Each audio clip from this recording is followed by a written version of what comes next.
Oh, I don't know what happened. Bruh. Okay. We're still at the beginning, so it's all good.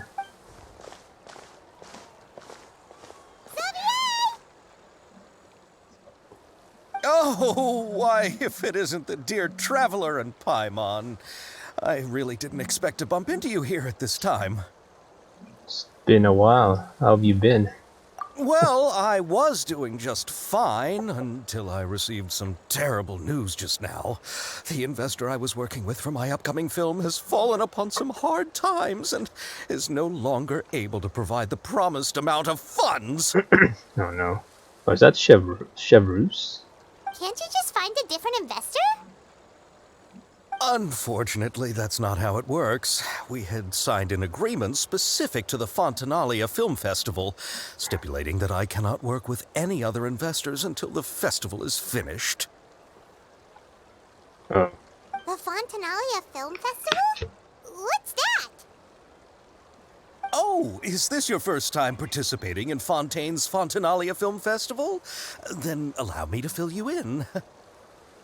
The Fontanalia Festival was established to commemorate the legendary Loch Knights, who went on a quest to search for the Oceanids and eventually welcomed the Hydro Arconageria. Okay. The holiday is deeply connected to the founding of Fontaine, as well as its unique laws and trials. It's one of the most important festivals for this nation. I think it's one of the scenes on the live stream. But what's with that weird expression on your face? It's like you're trying really hard to remember something. Wait, what was that sound? Ah, I was just trying to recall the exact description from the books, in order to avoid any unnecessary arguments over semantics. I usually try to recite things straight from the source. Damn, more features from Mihoyo, okay. Well, either way, Paimon thinks she gets it now. It's just like the Windbloom Festival in Mondstadt, and the Lantern Rite in Lille. Yeah. Yes, those are festivals of a similar variety. Who doesn't like a good festival? And just like those of other nations, Fontaine will hold a plethora of events around this time each year. Okay. To commemorate the Loch Knights, people will imitate them by putting on special costumes, raising golden cups, and going door to door asking for pure water. But a few years ago, Lady Farina started to find the whole idea a little drab, and so decided to change the part about pure water to sweets. Oh gosh. Of course. Really doesn't surprise Paimon at all. She doesn't like desserts, so. The whole thing seems more akin to a carnival now, and it's quite popular among the kids. Every year you can hear a bunch of them saying, "Trial or treat." Wait, what? Oh, that sounds pretty fun. But how does that connect back to the film festival you mentioned? Yeah. Ah, yes, it appears I've strayed off topic. I just got too excited after seeing you. Let me get back to the point. Okay. The Fontanalia Film Festival is an event proposed by the Fontaine Film Association this year. Now that film technology has matured as a medium, it's the perfect time to introduce more people to the art form. During this time, people may submit films to be evaluated, and the entry with the highest score will be given the Farina Award by the association. Torino Award. The what award? Exactly. The Farina Award. You know, after the Hydro Archon. They coined it while Lady Farina was still in power, but even though things have changed, no one has made any motion to update the name. Oh. Perhaps everyone still thinks of it as a pretty appropriate name. Even though she isn't the Hydro Archon any longer, Lady Farina is still Fontaine's superstar. Anyone with eyes can see the way she shines on the stage. Yeah. I agree, actually. Huh. Alright. Guess the name does work pretty well when you put it that way. Oh, but who would have guessed there'd be an issue with the funding? How will I ever explain this to Miss Chiori? Not to say all the other actors who traveled all the way here from Inazuma. Oh, Chiori? Sounds familiar. Where have we heard that name before? Chioria Boutique. Yes, that's her. I asked her to oversee the event's art direction, including the design of the actors' costumes and appearances. She runs a boutique in Fontaine. Oh, Paimon remembers now. Navia said that her clothes were designed by Chiori, and Kirara's outfit too. Yeah. How to describe her? Well, she tends to be pretty direct and can be very forceful when it comes to dealing with people. The fashion world in Fontaine has dubbed her the Thundering Seamstress. Thundering Seamstress. Her remarkable designs have led many Fontainians to become very interested in Inazuma. Stonks. Anyway, Chiori is acquainted with all the actors I've invited from Inazuma. Without her help, I don't think I would have been able to get such an international cast for the film. She really is a kind soul. Who are the actors from Inazuma? Do we know them? Why don't the two of you accompany me to the Aquabus station to welcome them? Okay. Judging from the time, the Aquabus should be arriving shortly. Chiori will be waiting to meet me there as well. Ooh, it's scenery though. Crack of muskets and quite fast.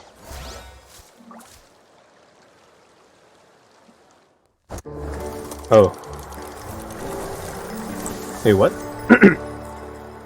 Oh, it's the event game introduction, I guess. Wait, the hell? Oh, familiar.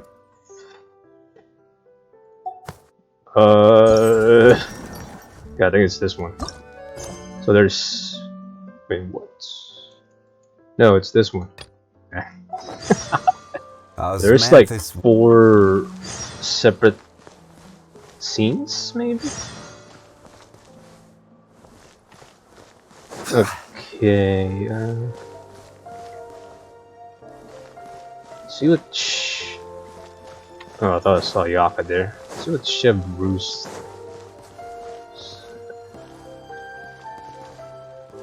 Oh, you cannot you cannot interact with her. Oh god. Alright, never mind then. Seems to be there.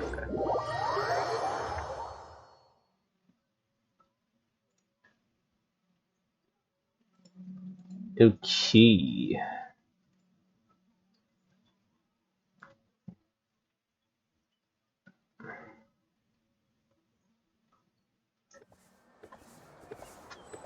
Alright, it's down there. I gotta write the Aquabus. Where is it?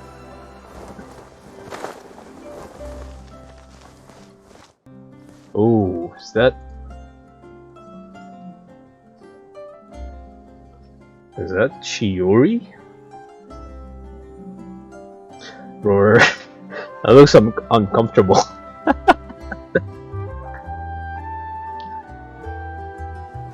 She has Geovision. Miss Chiori? Okay. Your talk with the investor sure went fast. The Aquabus hasn't even arrived yet. Oh? And who are they? Oh. Allow me to introduce you. This is the Traveler and Paimon. She has a smoothable voice. Pleased to meet you. I knew it. Geovision. Likewise! We've heard the owner of Chioriya Boutique is a skilled seamstress, so it's a real pleasure to finally meet you in person. The way Navia's wardrobe comes together is really exceptional. The concept behind Clara's outfit is really original. Why, thank you. I strove to create an outfit that matched her high social station as the demoiselle. Demoiselle. So tell me, what happened? I can tell the conversation didn't go quite as expected. Well, it's like this. Cutscene? Ugh. Oh, that was fast. I know, Chiori, you don't have to say it. You did remind me that this investor was a little bit sketchy. Yes, there's no doubt about that. But how could I pass it up? He offered me twice as much as the others. And therein lies the problem. Yeah. Yes, but just put yourself in my shoes. After obtaining such an excellent script, it's only natural that I would want to make the most of the film. Makes sense. There's definitely a catch. The budgets that the others had proposed were nowhere near enough. It's difficult to find someone willing to front such a large amount of mora, so... Don't be sad, Xavier. We might be able to help scrounge up some more together for you. Oh, thank you, Paimon. That means a lot to me. But the cost of the film is staggering. I'm afraid that any mora we can scrounge together in a short amount of time won't even be able to cover the actors' fees. Uh-oh. We need to move on. What's happened has already happened, and there's no changing it. But now's not the time to give up. What? You're saying that you have a plan? She has a plan B. No, that's not what I mean. I'm simply saying I wouldn't give up just yet. The actors I recommended aren't just after Mora after all. Okay. Got a cutscene.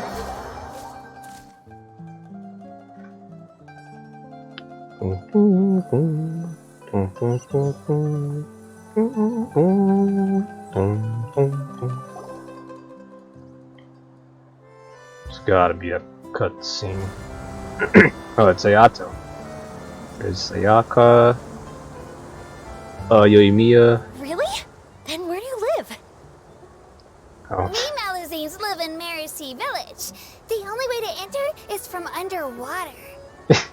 Oh, you must be pretty tired after work every day, right? I mean, you have to swim all that way just to go home. We are so thoughtful. But some Melusines choose to live in the court of Fontaine because it's so much more convenient. Her gestures, bro. And this is our stop.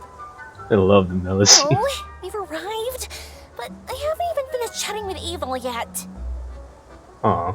I also enjoyed Abel's introductions to Fontaine along the way. Everything you described was so clear and detailed that we can't help but want to hear more. Thank you so much. I'm usually working here on this aqua bus, so I hope I'll have the chance to see you again. There are still many more places I'd like to introduce to you. They have arrived.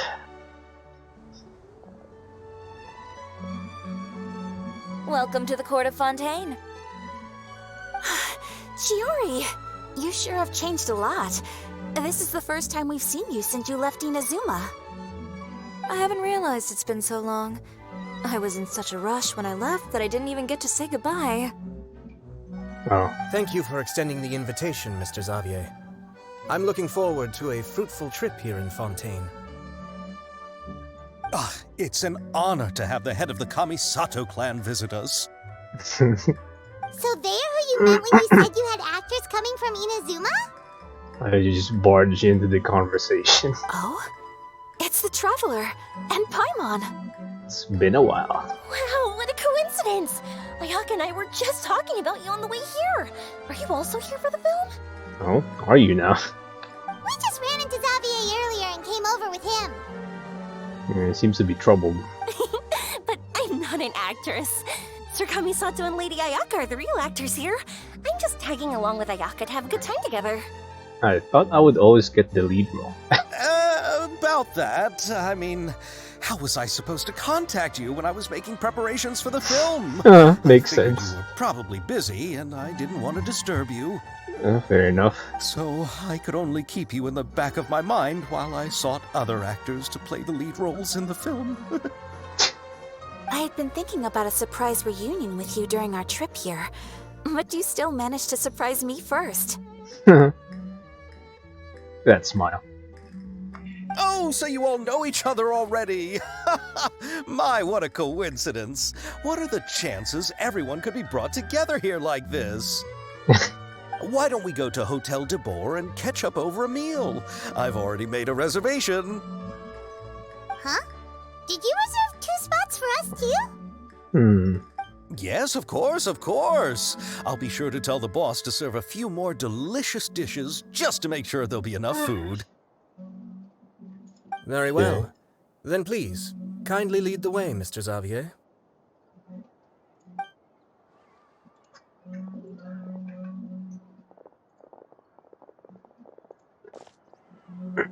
Okay.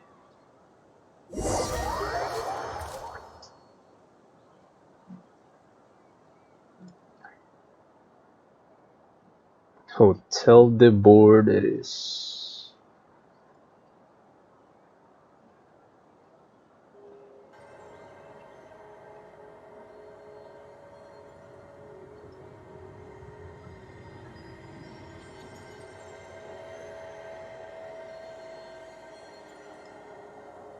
Why does it sound ominous? What the hell?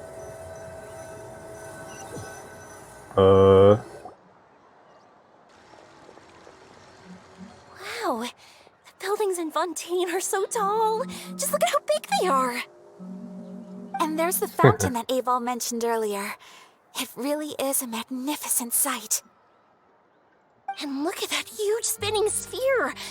Where does it get its power? Wait a sec! Could it be one of those clockwork mecha we've heard so much about? It's probably related. Go to Hotel de Board, second floor. Sweet. Is there characters nearby? No? So one where I saw Chevreuse though. Alright. Oh, look at that. What the hell? That icon, bro. Okay.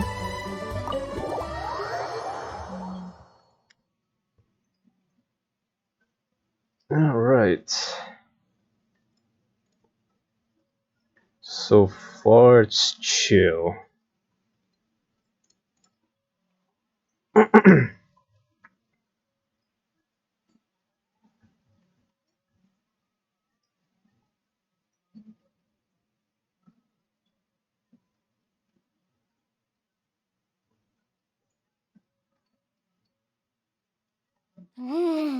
So this is what food from Fontaine is like. It sure is different from what we have in Inazuma. How should I describe it? It seems like you have to go through a lot more steps to make them. And the flavor has many layers too. Yes. When I first went to Inazuma, I actually thought the food there tasted a little too bland. It took some time for me to get used to it. Let's get back to the purpose of this trip for a moment, shall we? How have preparations for the film been coming along, Mr. Xavier? Well, I've already assembled most of the film crew. A lighting specialist, a prop manager, and a costume designer. I've also bought the copyrights from the novel's author.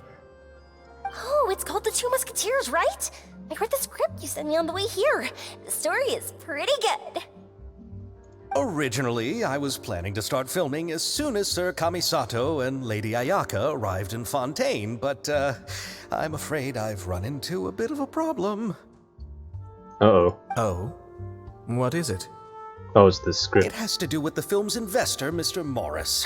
He suddenly informed me this morning that he's encountered some financial trouble and will be unable to release to me the amount of funding agreed upon. Ay, ay, ay. It's said that Fontaine's legal system is well developed.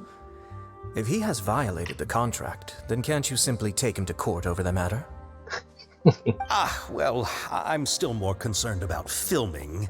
Even if I were to take him to court, I'm afraid it would take months before the case could even be heard. Then, is there a way we could raise funds ourselves to solve the problem? I've considered that option too, but unfortunately, it's difficult to gather such a large amount of mora on such short notice. Besides, we have to consider the film festival's submission deadline. Oh, look at that nod. It got you. Mr. Xavier, if Ayaka and I were willing to perform for free, would that resolve the problem you are currently facing? Oh, What? No, out of the question. To have you come all this way just to act for free? Oh, no, that won't do. There's no need to worry, Mr. Xavier. My brother and I had actually intended to work for free after receiving your invitation.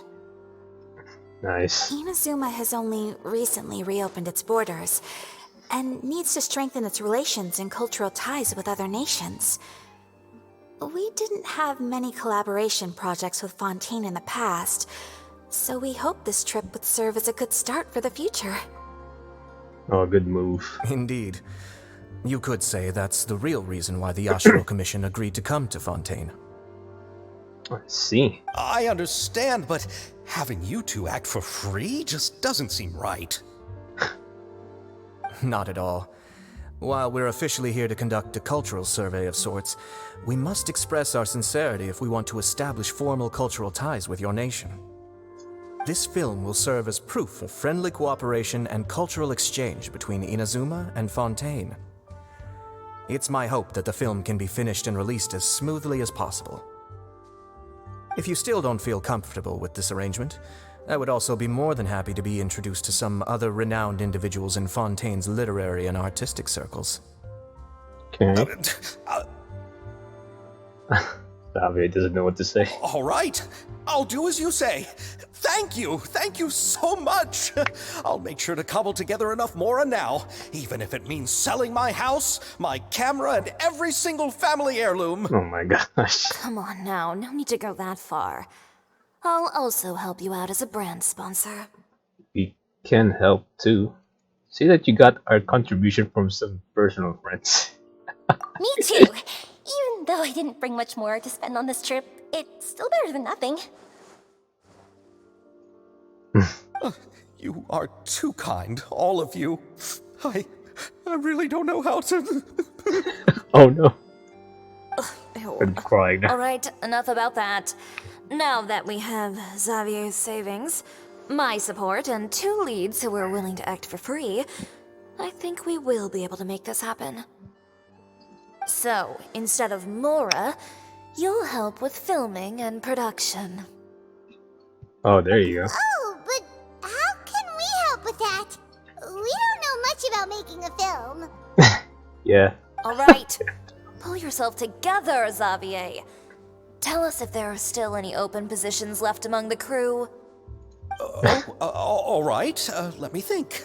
We still need a camera operator, a clapper loader, and someone to manage logistics. Clapper load. What's that? I originally wanted to personally serve as director, but I've been too busy working as the producer. So the positions of director and director's assistant will also need to be filled. Oh, Paimon knows what Bro. the director and the logistics support person do, but what's a clapper loader? yeah. What the hell is that? The clapper loader is responsible for using the clapper Oh. board to record and organize the information of each shot when the camera operator begins shooting. The work requires both patience and careful attention to detail. Well, I actually thought of that, but but what I think it's not. It's not what it was. A clapper board? Oh, you mean the thing they hold that goes clap whenever they start filming? Yeah, that yes, one. that's right. Are you interested in that job? For sure! Paimon's always wanted to try that. But she Alright, does. then you'll be our clapper loader. I can find someone from the store to help with logistics. What do you think, Xavier? Fine by me. As for our camera operator, I was thinking of letting the Traveler take the role. Oh gosh. Oh, he's great when it comes to using a camera. Paimon can't even count how many things we've taken photos of during our journey. Am I now? Yes, that's also what I was thinking. I noticed the Traveler had an eye for photography and composition when we worked together previously. I'm sure Wow. that's due to the traveler's journey across Teyvat and all the places they've seen. After so many adventures, using a camera must be second nature by now. Oh, What do you say, Traveler? Are you interested in the job? as long as I'll be able to help. Lights, camera, action. Thank you. It really means a lot to me. Come on, friend. Let me give you a big warm Oh hug. gosh. I think we better get to work. So all that's left for us to find is a director and an assistant. Hmm. Oh, me. I want to be the the director's assistant. All we need to do is help the director, right? I can handle that. There you go. All right, then all we need is a director. Oh, all the well-known directors in Fontaine are probably also busy working on their own films these days. I'm not sure who will have time to help. And they be making movies, bro. Okay. Oh, Farina helped out a theater troupe recently by serving as an artistic consultant. She could be a good director, right? Besides, it's not like she has anything else to do right now. Farina? Oh, is there a problem? Do you really think Lady Farina would be willing to help us with our humble project? Isn't that the name of Fontaine's Hydro Archon? My brother has already informed me about what happened here in Fontaine. Oh. Yep, that's her. She helped out a theater troupe not too long ago, and now she's taking up work as a director. Yeah. Well, I saw that musical. Her performance was perfect, and the storyboards were also excellent. Yeah, it was so good. Oh, Don't man. let her former identity intimidate you. She's the best candidate we can think of right now. You'll never know until you give her a shot. Yep. fine. You're right, Shiori. I'll do anything for the sake of my film. Anything! Guy's shaking in his shoes, bro. Then I'll have to ask the Traveler and Paimon to show me the way to Lady Farina's residence. I just hope she'll agree to help. Do you need us to also come along? No, there's no need to trouble you with this. Besides, you've just arrived in Fontaine, and I'm sure there are many places you would like to visit.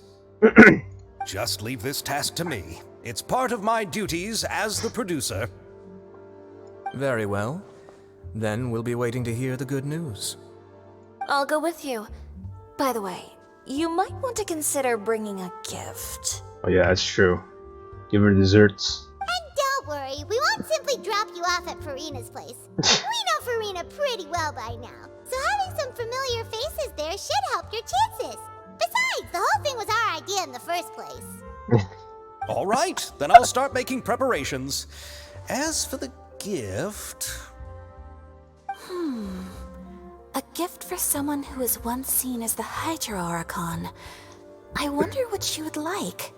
Definitely desserts. I recall that Lady Farina once fancied a clockwork ring, so perhaps I should get another exquisite clockwork contraption for her. Oh. Different gift this time, I guess. Huh? Can't we just bring some desserts, like the Fontinalia mousse? There you go. You and me is speaking facts. But wouldn't that be a little too cheap? She does like desserts, though. Isn't the Fontinalia Festival happening right now? I heard Evil tell us on the Aquabus that Farina introduced the tradition of going door to door and asking for sweets. To do something really? like that, she must have a real sweet tooth. I agree with you, Uh-huh. Anya. If the gift is too fancy, it might actually make her feel more uncomfortable. Oh. Alright then, let's go buy some Fontinalia mousse. Transition, though. Okay. But will that really be enough? We'll be asking her to do a lot of work, you know.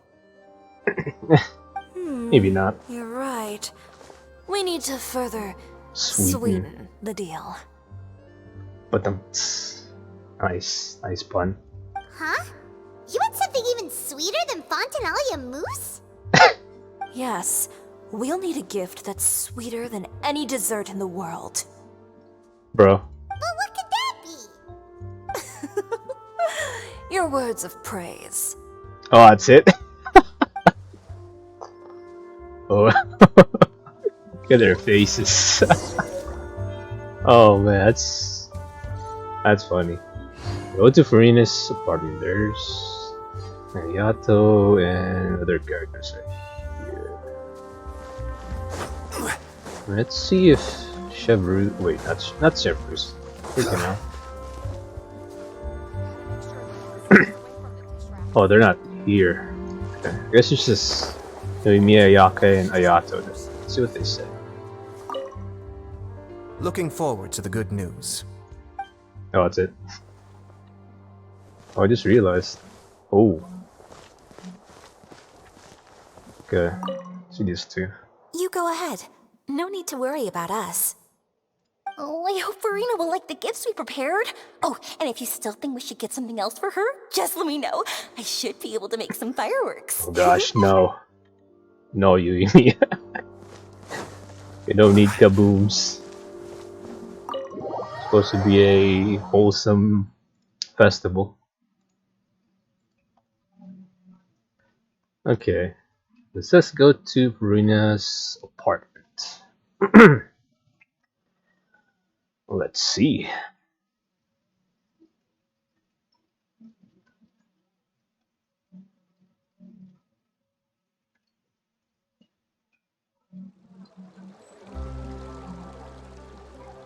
Okay. Used to be going going that way.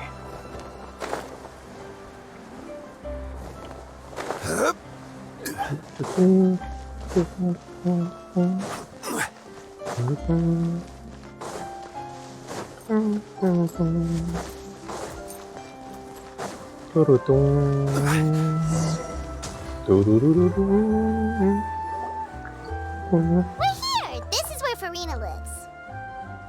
Mm-hmm. Okay, I'll go knock on the door.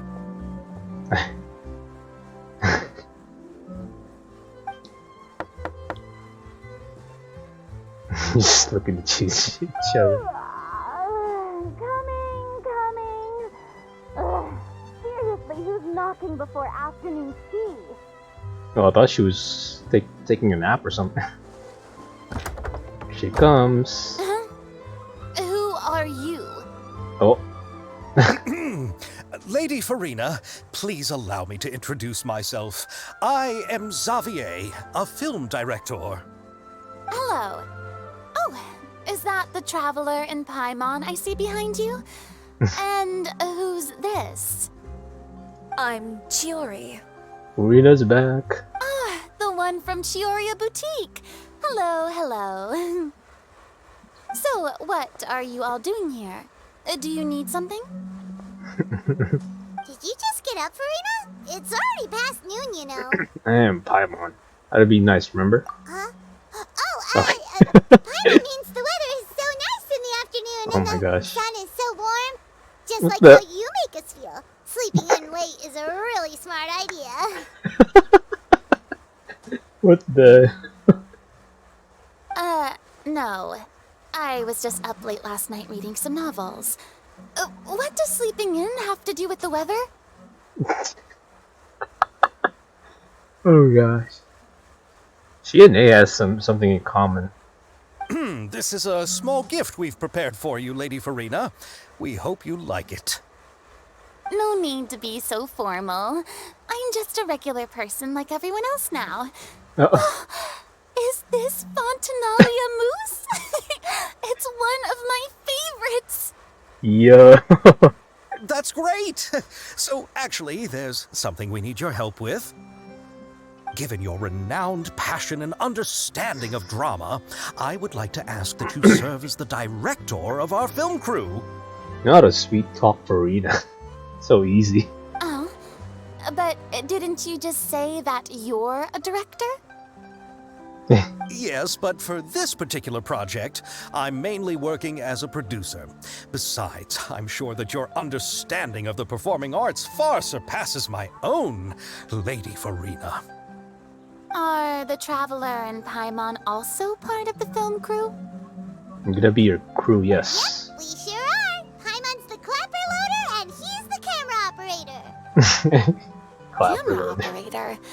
That can be a pretty technical job, and it directly affects the final quality of the film. Are you really up to it? I have experience. I can show you if you like. No, I'm not questioning your abilities. It's just that I've never really seen you use a camera before. Maybe you can come up with a test for the Traveler and see for yourself. Oh? If he can satisfy you with his camera skills, then you'd have nothing to worry about and can join the team. What do you say? You sure are getting better at rolling with the situation, Paimon. Oh, I do wish to see how skilled the Traveler really is with a camera. Alright, how about this? we'll work with what we have. I'll give you some scenarios and see if your work is up to my standards. Sure, no problem. Whatever you say, Director Frida. Very good. It's essential for the camera operator to understand the director's vision. I'll make my decision after seeing your work. Are you ready? I have high standards, you know. Yep, I'm ready. Please wait, no. Okay. Ready. Grab the camera and I'll give you a scenario. Oh no. Filming theme directed by Stell's the boss of Beaumont Workshop and has always been proud of her forging machines, as it cannot only precisely control strength of temperature, also takes no effort from the blacksmith. Let us film a promotional video for her workshop. Remember to emphasize the superiority of her forging machine. Oh no. It's gonna be different dialogues.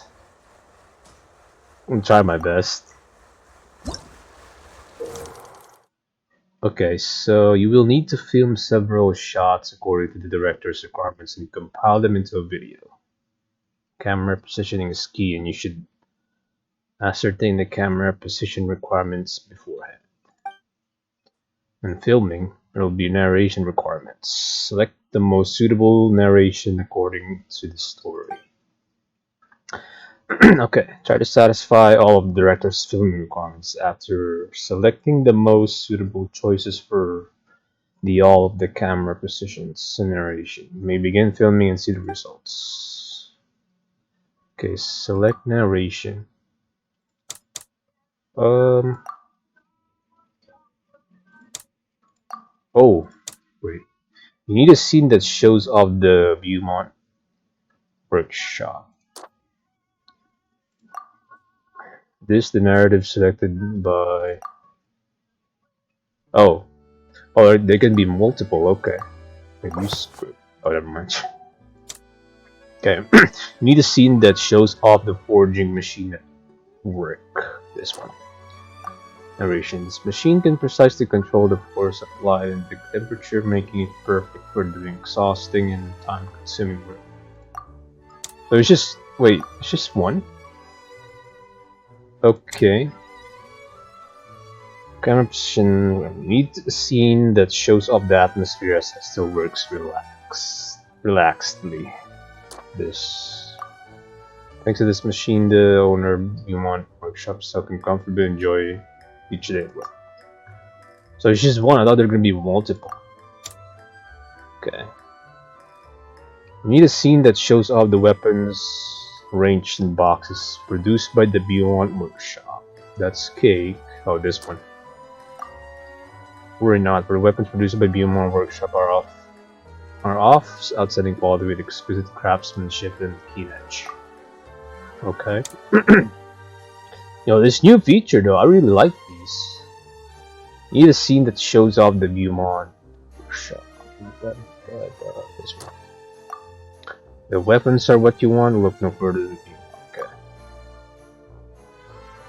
This should be good, right? Okay.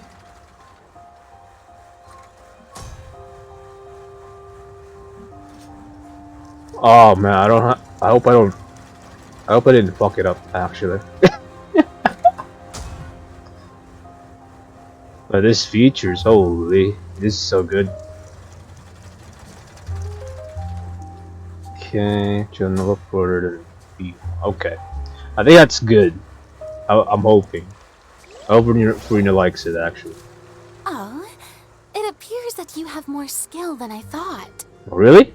All the Yay. shots had a great composition, and I could really feel a connection to the characters and their lines. Yes. She's impressed. So what's the verdict? Yeah! Does that mean you agree to be our director, Farina? Did you think I would agree just like that? Oh man. After our performance of the Little Oceanid, I've begun to make a name for myself again, you know. Okay. In fact, I've already had several troops approach me for the Fontanalia Film Festival. Unfortunately, the scripts were all pretty boring and didn't pique my interest. Oh, she just turned them down like that? If a others were to find out I agreed to work with you so easily, then, well... Yeah, that's true. Hey, but didn't we have a deal? What else do we need to do to convince you, Farina? Paimon.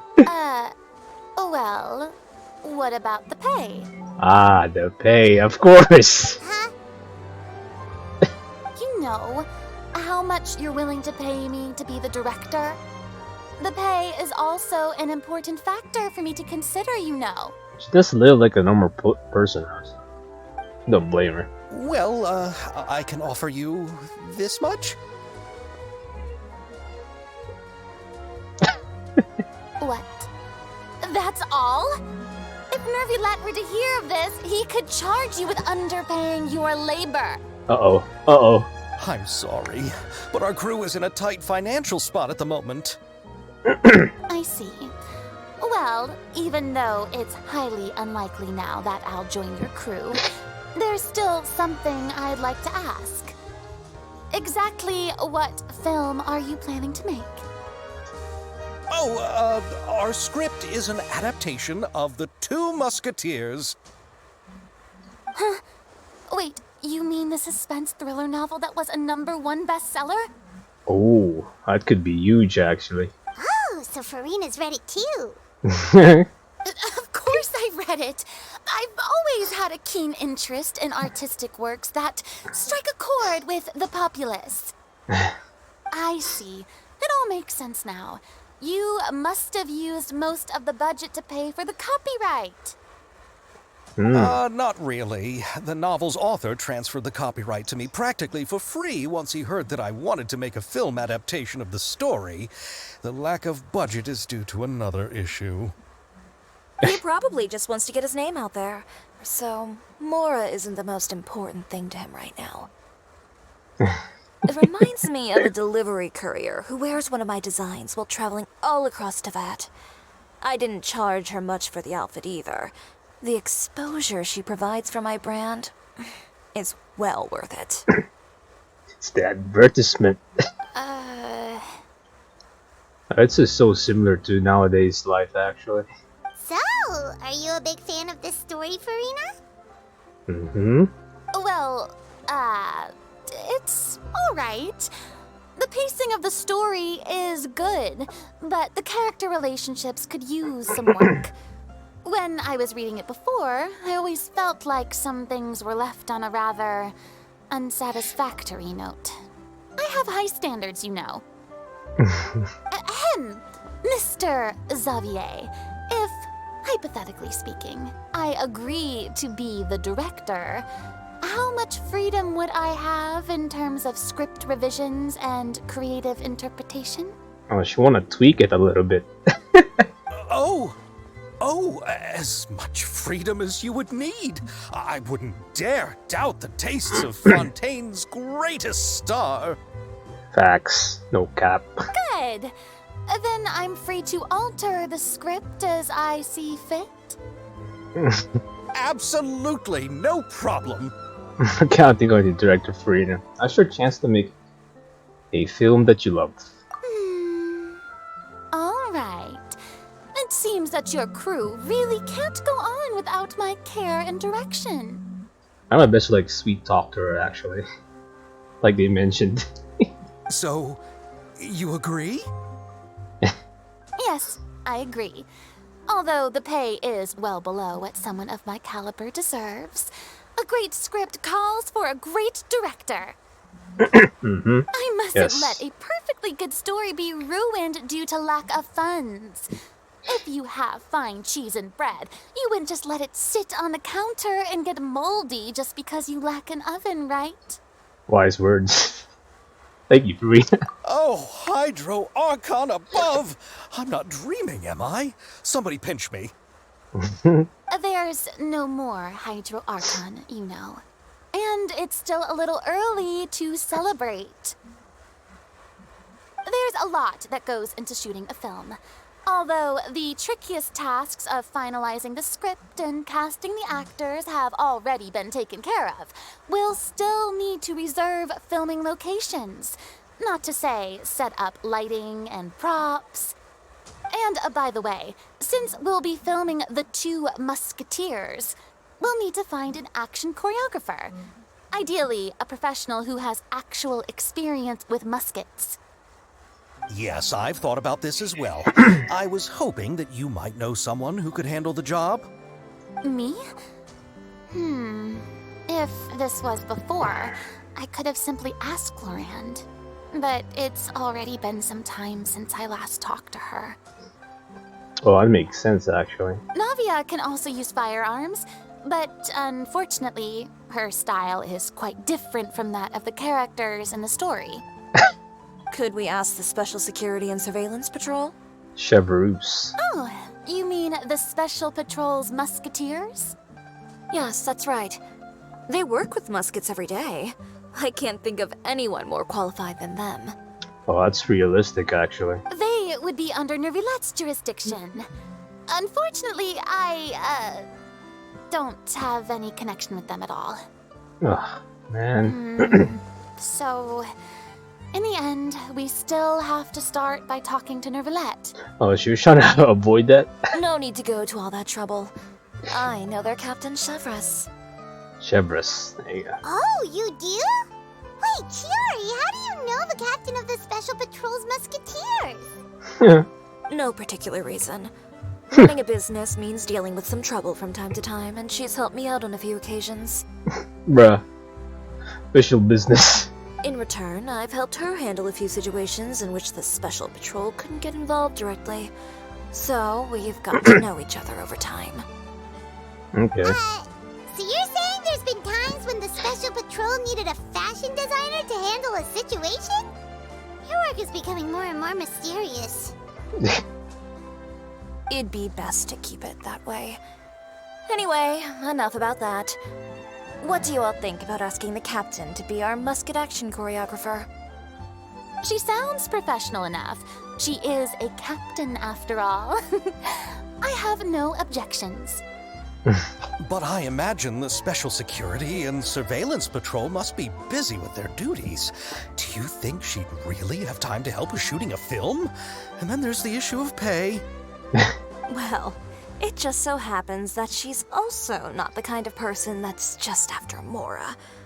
As for whether she has time, I'll have to go and ask her first. Could be an issue, actually. Then I'll leave that to you. Macaroni's on sale today, so I've got to go. You can just tell me how things went when we discuss tomorrow's plan later. She still eats macaronis, bruh. No problem. Poor Farina. Having Farina join feels like a big boost to our team. Yeah, it's morale boost. Of course. Just wait until the day of our premiere. You'll witness the true power of my name in these lands. You'll be so glad I agreed to help. I can guarantee that even the standing tickets will be sold out. I'll be sure to ask some people I know to see if they'd be willing to act as extras. Okay. Seems like you're finally getting more comfortable with your own reputation now. Yeah, that's I good. didn't ask for the Clapper Loader's commentary, Paimon. Can't wait to see our films from here. Then let's get going. I happen to know where Chevreuse is today. By the way, I'm curious. If my pay is so low, then what about our two lead actors? Didn't they travel here all the way from Inazuma? Actually, they told us that they see the trip as part of a cultural exchange, so they didn't ask for any pay. What? So is every person in Tevat who doesn't want money gathered here to shoot this film? Don't tell me Chiori isn't being paid either. I already knew Xavier from before, and he's also agreed to give my brand some good exposure. Yeah, just one advertisement. It seems the gods have really smiled upon you, Xavier. And that certainly doesn't include me, mind you. Of course, she's gonna say that. She's humble. That's... Oh man, that's good. Oh, she's reading right there. Oh, wait. Oh, there's books here. Okay. Besides the macaroni, I should also pick up some tomato sauce. Oh, she's still eating macaroni? What the hell? Need other foods too. She need better supplements. Oh my gosh. Poor Farina. Okay. Yeah, we saw Chef Bruce here. It's like in one of the stand. All right, this is the place. But where's the captain? There's hardly anyone around here. Bro, Paimon's blind. She's over there. The one with an eye patch reading in front of the newsstand. Oh, it's a new stand. Oh, her! Paimon could tell there was something different about her. She seems kinda intimidating. But you can't tell a difference between an NPC and an actual character. Please wait here for a moment. I'll go fetch her. She's working now, so you might not want to get in her way. Makes sense. Working? But isn't she just standing there and reading a novel? Probably just investigating something. Just trust me. Oh, alright, let's see what happens then.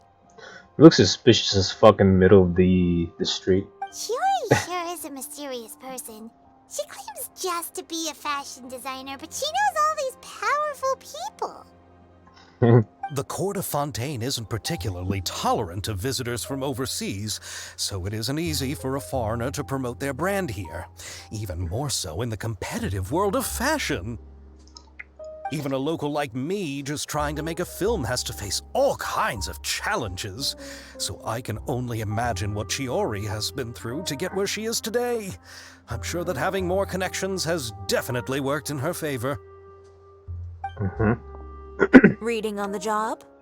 Oh, just like that, huh? Detective novel. Oh, One main character?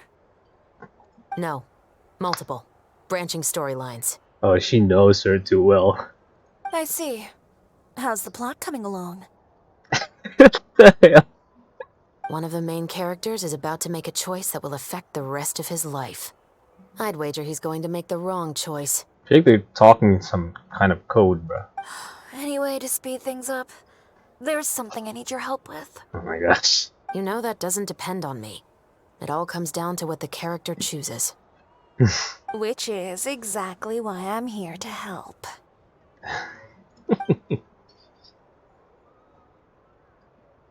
Uh-oh. What's that? Oh. Something going on. All right. It appears he made the wrong choice in the end. Halt! Uh-oh. Huh? What's going on? Hand over whatever you're holding. Oh, it's just a book. I didn't buy anything else. Then I'm sure you wouldn't mind letting me have a look. Excuse me, officer. I don't mind you standing around here, not purchasing anything, but I'd prefer if you didn't disturb my customers. It's bad for business, you know? Something shady going on here. Don't give me that act. You won't be able to get off so easily either. I am Chevret, captain of Fontaine's Special Security and Surveillance Patrol. I will say this one last time. Hand over whatever you're holding at once. And before you do anything unwise, let me remind you that I'll have you on the ground before you can even think about making a run for it. Uh-oh. All right. I'll give it to you. But please let me say something first. If there's any contraband in that book, then the shopkeeper here is the one who slipped it in. Oh. I don't have anything to do with this. You're fucking guilty. I don't know why you said that. Why, you trying to leave me on the hook, huh? You were the one who said you wanted it. Ooh. Save it for the Damn. interrogation room. Busted. Holy. Take them away, Letelier. Damn, bruh.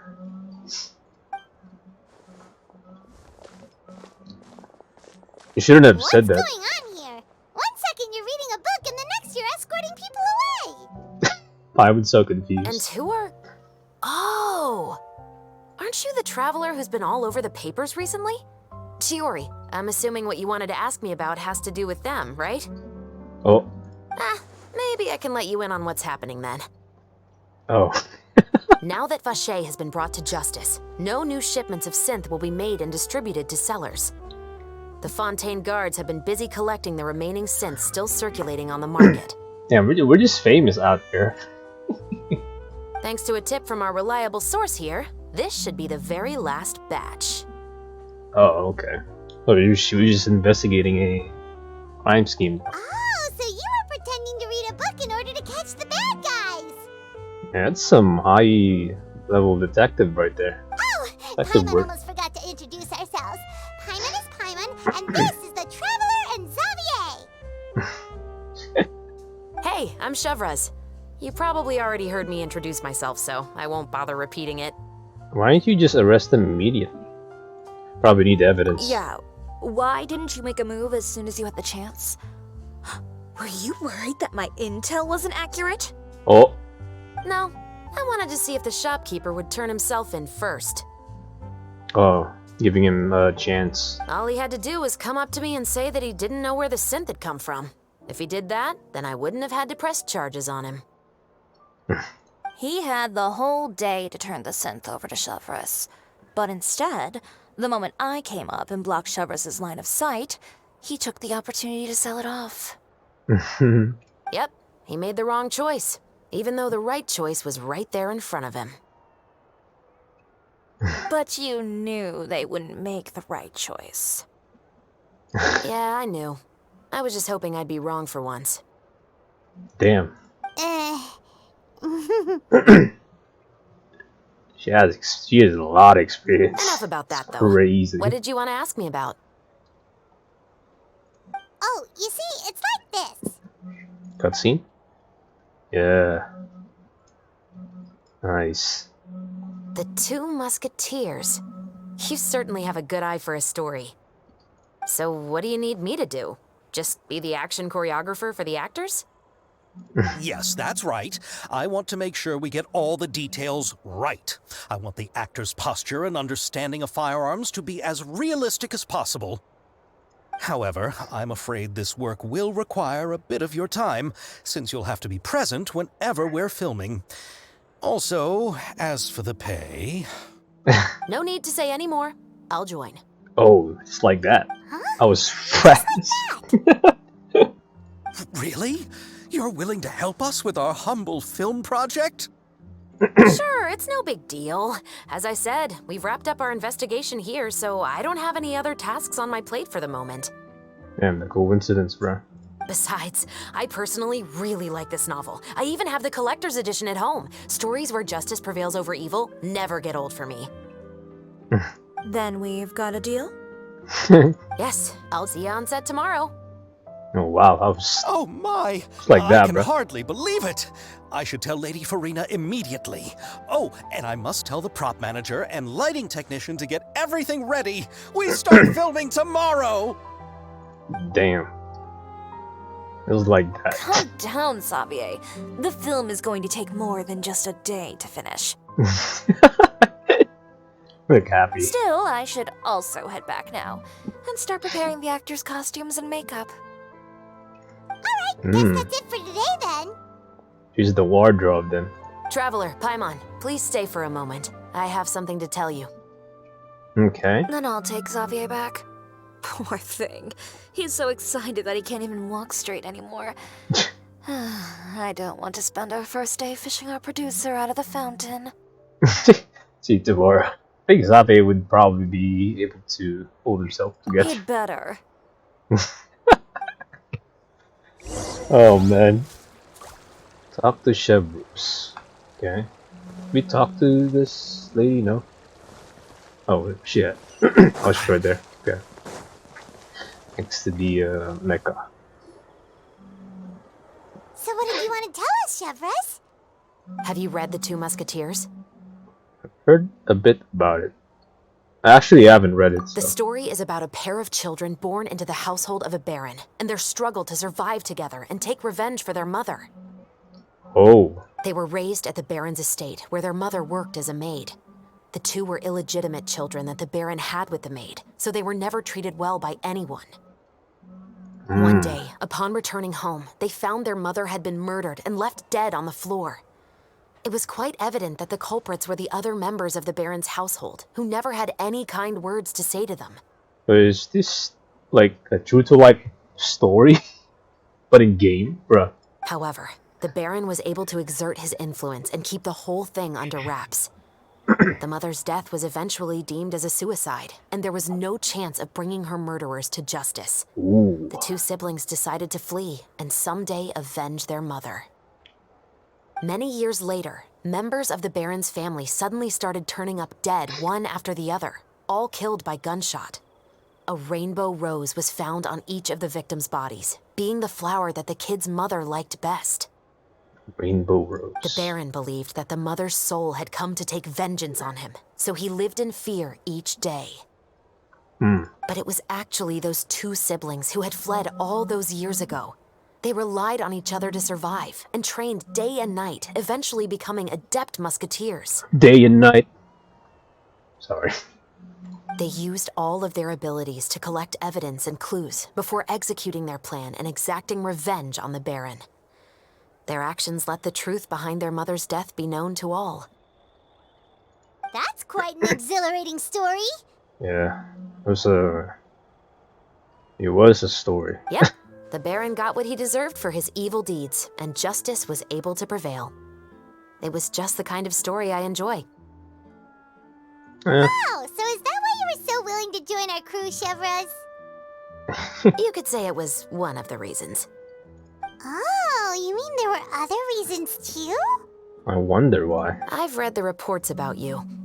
Whether it was at the trials or when you lent your hand to resolve our nation's crisis, Okay. you've shown that you've got a strong sense of justice, as well as a great mind for deductions. Wait, so what are you implying? What you're implying is there's a case that you need our help with? Yes, you're as sharp as I expected. It seems you've experienced many similar situations before. Ooh. There's been a recent murder case involving muskets. The perpetrator's methods appear to be very similar to what is described in the novel. Okay. Huh. Really? But Paimon didn't see anything about that in today's papers. Is that one of the things that she's reading or something? The Marechaussee Phantom hasn't yet released any information to the public because the investigation is currently at a standstill. The murderer is extremely cautious. I see. A murder involving firearms? But not that many people use those in Fontaine, right? Could it be someone from your platoon? Impossible. We perform a routine inspection of our firearms and ammo reserves every day. If one of the weapons had been fired, it would stick out like a sore thumb. Besides, I trust the members of my platoon. However... Okay, makes sense. Well, that's all I can disclose about the case today. Okay. Huh? What do you mean? Can't share information with Paimon, come on. I hope you all can go back and get some shut-eye. You can decide tomorrow whether or not you'd like to join the investigation with me. Okay. I'm aware this might not be the ideal time to add more to your plate, but the more capable people we have, the better the chances that justice will prevail. Can someone from the special patrol help you investigate? Carrying out investigations isn't actually supposed to be our responsibility. Our job is to apprehend the perpetrators. Finding them is really up to the Marechaussee Phantom. You could say I'm taking part in the investigation out of personal interest. I see. I don't want people to see muskets in a negative way, and also, I'm concerned about the similarity between the crimes and the story. You mean they might be connected somehow? Ooh. Okay. I suspect so. Just to make myself clear, this is not an order, nor is it a deal of any kind. It's a request, nothing more. If you two have any interest in the case after we finish filming tomorrow and are willing to assist me, then I would be most grateful. Oh shit. Doing two birds with one stone, huh? Okay. What do you think, Traveler? It's already been quite a day. Let's give it some thought tomorrow. Yeah, you're right. Paimon's getting a little tired too. We've really been hustling all day. Paimon's tired face. You'd better head back and get some rest. It's good to keep a calm mind, especially when you're about to make an important decision. Is it important? Otherwise, when the moment Yeah, never comes, mind. you might Take end that up back. like that shopkeeper and not even realize that the right choice is right there in front of you. The crack of muskets breaking the silence. Act 1 complete. Okay. Do we have to? Okay. Oh, wait until the following morning. I like they removed the feature where you have to wait like in real life's time or something like that. So it's 8. So it's tomorrow now. Okay, there you go.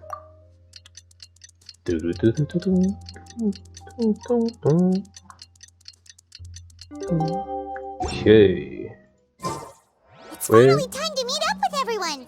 Paimon even dreamt of making the film last night. If Paimon remembers right, we're meeting at Hotel de Boer.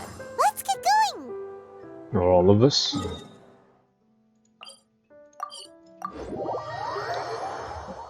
Okay. Alright, I'll tell the board. Oh! Ayaka, Ymia, you're already here. The gang's here. Good morning. Xavier said yesterday afternoon went well. Yeah, and how about you, Ayaka? What were you up to yesterday? After we split up, Ayato went to see Udex Nervilech at the Palais Mermonia. Is that a typo in the script? Wait, what? I was originally thinking of going with him, but he said he could manage it himself. He told me to go see the sights around Fontaine and to enjoy the local culture. I was gonna talk to them Villette. So I rode the aqua bus with Yoimiya and visited the opera house on Aranias Island. Yeah, you wouldn't believe what we saw there. 2 mechanical puppets that were dancing together. You've already seen them, right? The Dirge of Caphelia and the Nemesis of Caphelius. Yeah, those two. Amazing, aren't they? There's a wide-eyed country girl. We sat and watched for quite a while. It was mesmerizing. Like we could keep watching them forever. Oh, it was the same for us the first time we saw them too. Yep. So good though. Afterwards, we went swimming at the beach. Well, diving to be exact. It was the first time I ever breathed underwater. Oh gosh. Yeah, the power of Hydra. I held Ayaka's hand and we counted down together. 3, 2, 1, and then splash! We were beneath the waves. Yes, cuts. Some good cuts. Okay.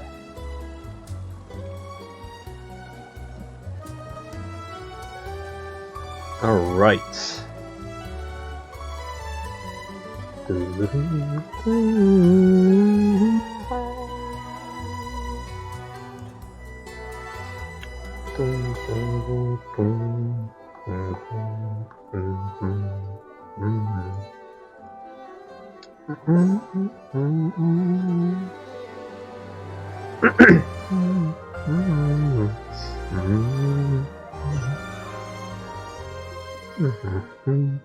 Oh.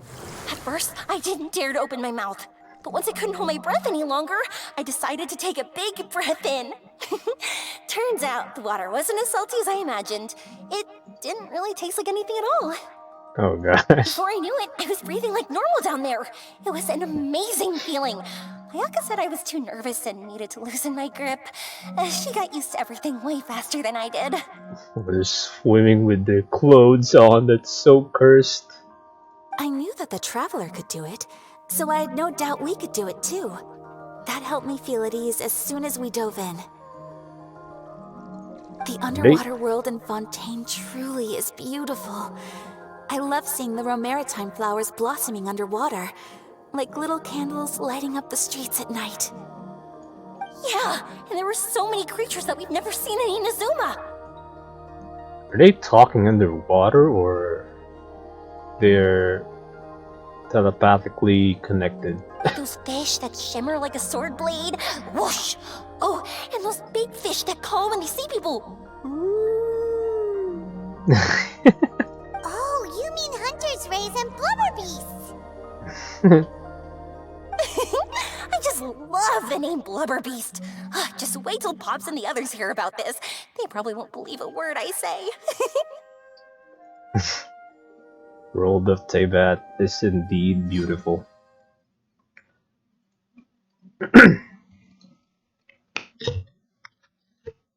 Okay.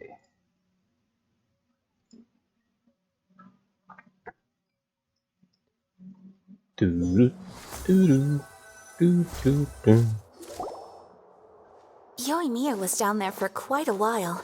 It was dark before we finally rode the aqua bus back to the city. I figured she'd want to sleep in today. Yes, if you're tired. Yeah, even I was worried I wouldn't be able to get up. I still felt like I was drifting in the waves when I went to sleep last night. But as soon as I woke up today, I remembered that we'd all be shooting a film together, and I was ready to go. Speaking of the film, where's everybody else? True. My brother and Xavier were speaking to the restaurant owner about using the place as a filming location. They should be here soon. Oh. As for the others, Okay. We're here. Oh. They are here. Please excuse my tardiness. I just finished the Special Patrol's 6-mile morning jog. Goodness. Wait, 6 miles? 6 months. I'm Oh, Farina's here. tired. I heard you all chatting, so I decided to come down. I sure could use some of that endless energy everyone else has. Good morning, everyone. Boarding. Can someone fetch me a cup of coffee? More milk, hold the sugar. Sure, I'd be happy to do that for you. No, you can't go anywhere. Please, have a seat over here so I can get started on your makeup. Ugh, the last thing I want is coffee stains on my costumes. Oh. I can get the coffee. It's the perfect job for an assistant. Oh, yeah. That's funny. So much energy. Seriously, what's her secret? Oh my gosh. Farina. Mia's always like that. But you sure look exhausted, Farina. It's because you're not used to waking up so early, huh? You just keep staying up all night, bro. What the- Of course not. I spent the whole night reading the novel from cover to cover, marking sections that either need to be omitted or adapted. Bruh. Wow. Paimon didn't expect you to be so thorough. Definition of one more episode. Well, I was the biggest star in all of Fontaine after all. It takes more than just a pretty face to earn a reputation like that. I know how to get serious when the situation calls for it. I went all out when I was acting as an Archon, so why wouldn't I do the same for my own life? Makes sense. Here's your coffee, Director Farina. Uh-oh, uh-oh. You gonna spill it? Oh. That was a weird camera angle. Oh, thank you. The sound of being called director and the aroma of coffee feels almost as refreshing as hearing the birds chirping in the morning. It seems everyone has managed to arrive on time. The gang's here. We've reached an agreement with the restaurant owner. We are free to use the second floor to shoot our film.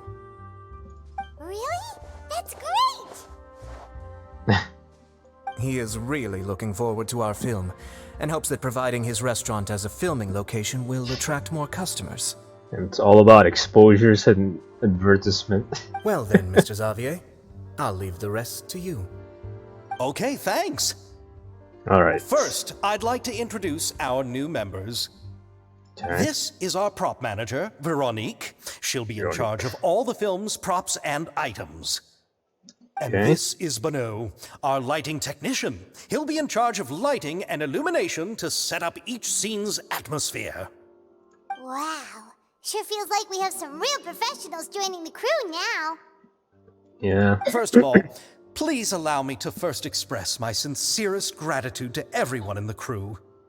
When my investor informed me yesterday that he wouldn't be able to provide the funds, I really thought that this was the nail in the coffin for this film.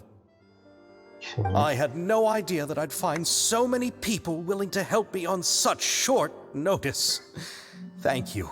Thank you all from the bottom of my heart. No need to be so cordial, Mr. Xavier. We're all honored to be a part of this. Your works made a profound impression on me when I saw them back in Inazuma. I am sure that someday, this film will be remembered as a prime example of cultural exchange between Fontaine and Inazuma. No, that's it. That's all he cares about. Yes, the story is the reason I agreed to join. I can't bear to even imagine what this film would look like without the very best director. Anyway, I would like to make a promise to everyone that as the producer of this film, I'll do whatever I can to ensure that everything goes as smoothly as possible. This is not just my film. It also embodies the thoughts and feelings of every person here, as well as the endless effort we are about to pour into it. So, without further ado, The Two Musketeers will officially begin filming now! Okay. Of course, You may the take little it from here, claps. Director Farina.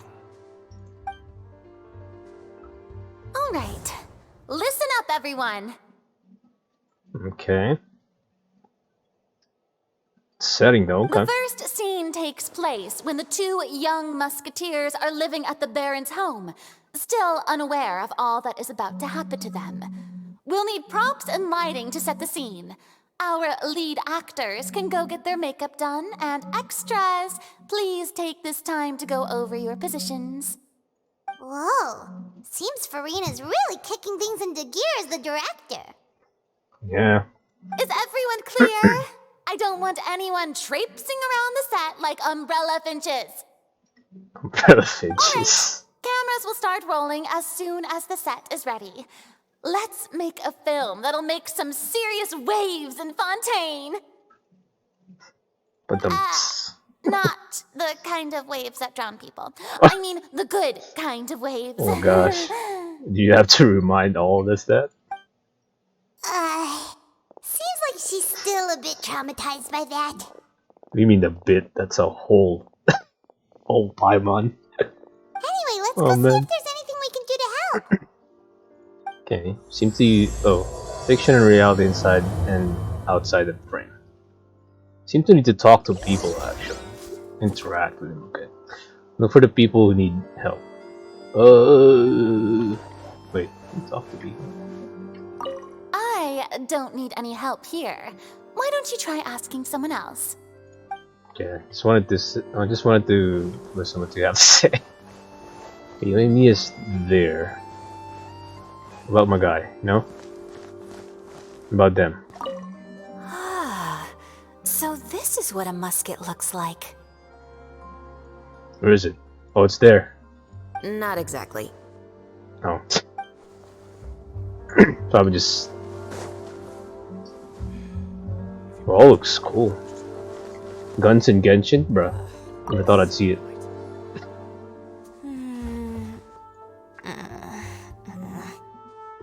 Uh-oh. Ayaka has mentioned you to me before. She said that you two were great friends when you were kids. No talking. I'm thinking about how to do your eyeshadow. Ah, yes. To help me really look the part. To achieve a more young and naive look for this scene. Oh, man. Are you saying the wrinkles around my eyes are too deep? You just have too much of a calculating look in your eyes. Calculating. You sure don't mince your words. It seems you really haven't changed much. Quiet. Oh, wow, okay.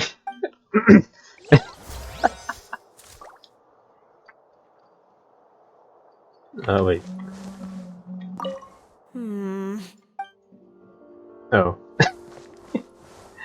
Okay. How about here? Felt like we were in a lover's quarrel there for a second. A little more to the left. You got it. Okay. Hey, Yoimiya, do you need a hand? No, I'm fine. You know, doing the lighting is kind of like designing a fireworks show. It's interesting to imagine what kind of atmosphere the lights will create. I Okay. heard that the Traveler will be operating the camera and Paimon will be the clapper loader, right? Those roles are just perfect for the two of you. Really? Bruh. Is that because it'll be easy for Paimon to hold the clapperboard while flying? Look at his eater's face. Well, sure, there's that, but that's not exactly what I meant. I just think that after all your journeys together, you two must have developed a super close bond and just naturally know how to work with each other. If I'm not mistaken, the director will want the cameras rolling as soon as the clapperboard goes clack. Actually, we start rolling before that.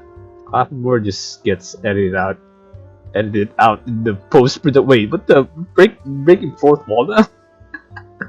Oh, I see. It's amazing to see the magic behind filmmaking. Yoimiya, we need lights over there too. Oh, Okay. on it! I've got to get back to work. Chat with you later. Oh, it's exciting to see so many people working together to bring the film to life. Seems like Yamiya's really getting into it.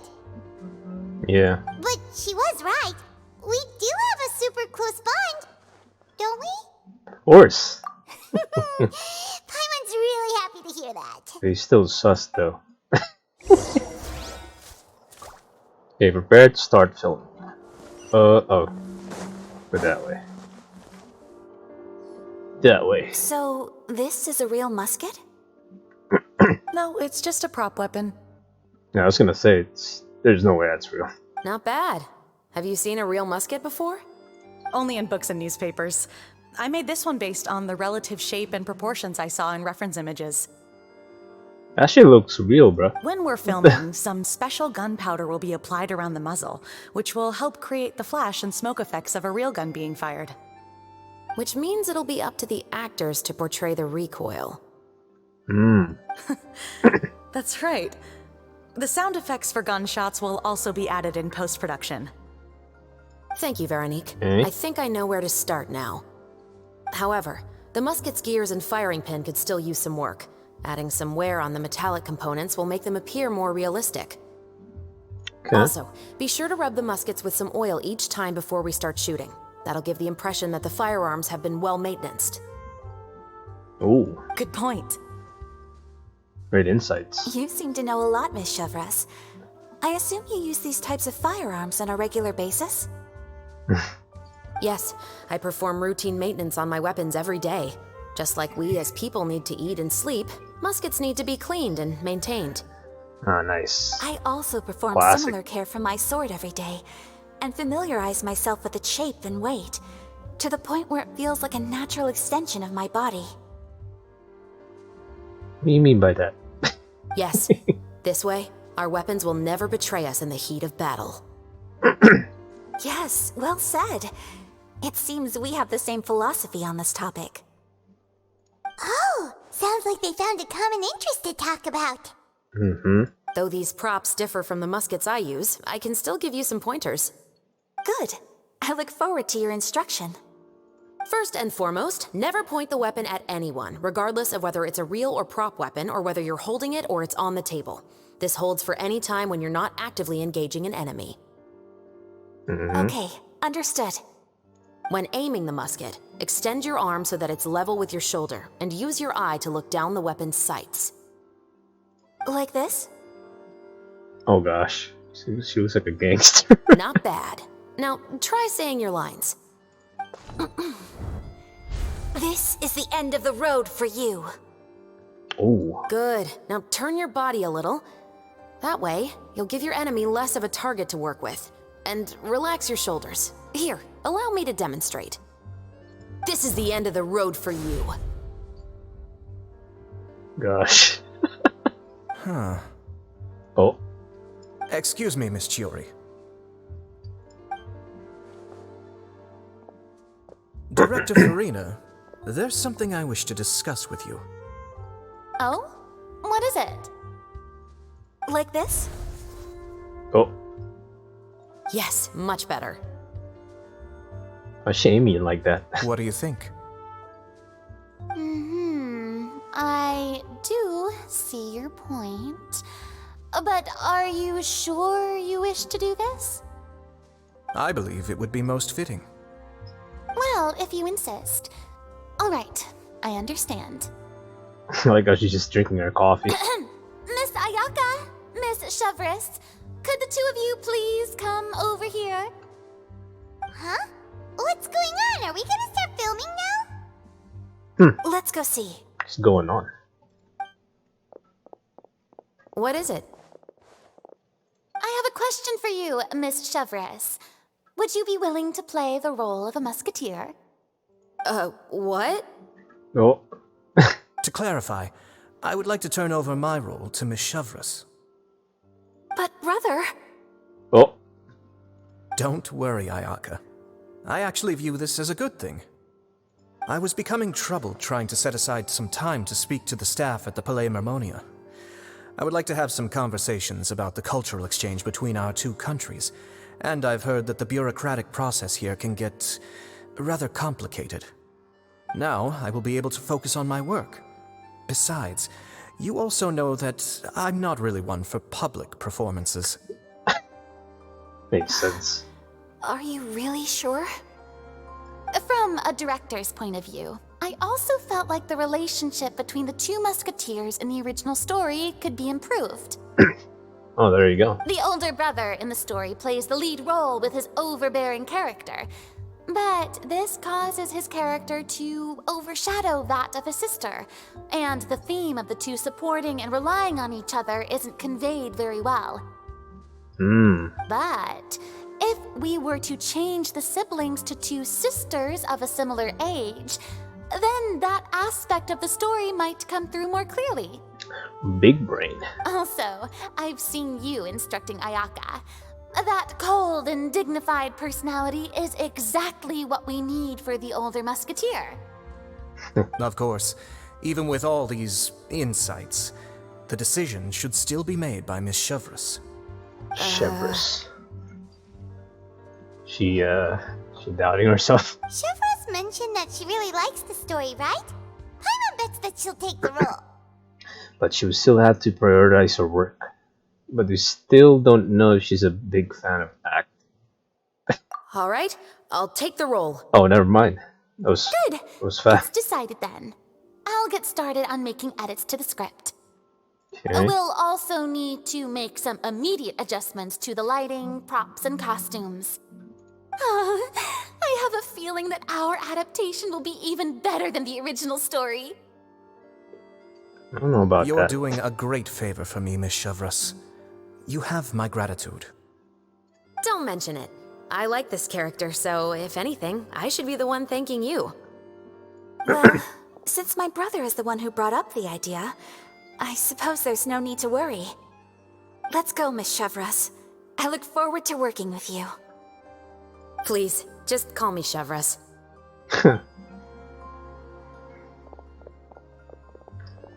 Seems like you're really going out of your way to solve the problem I was having with your makeup.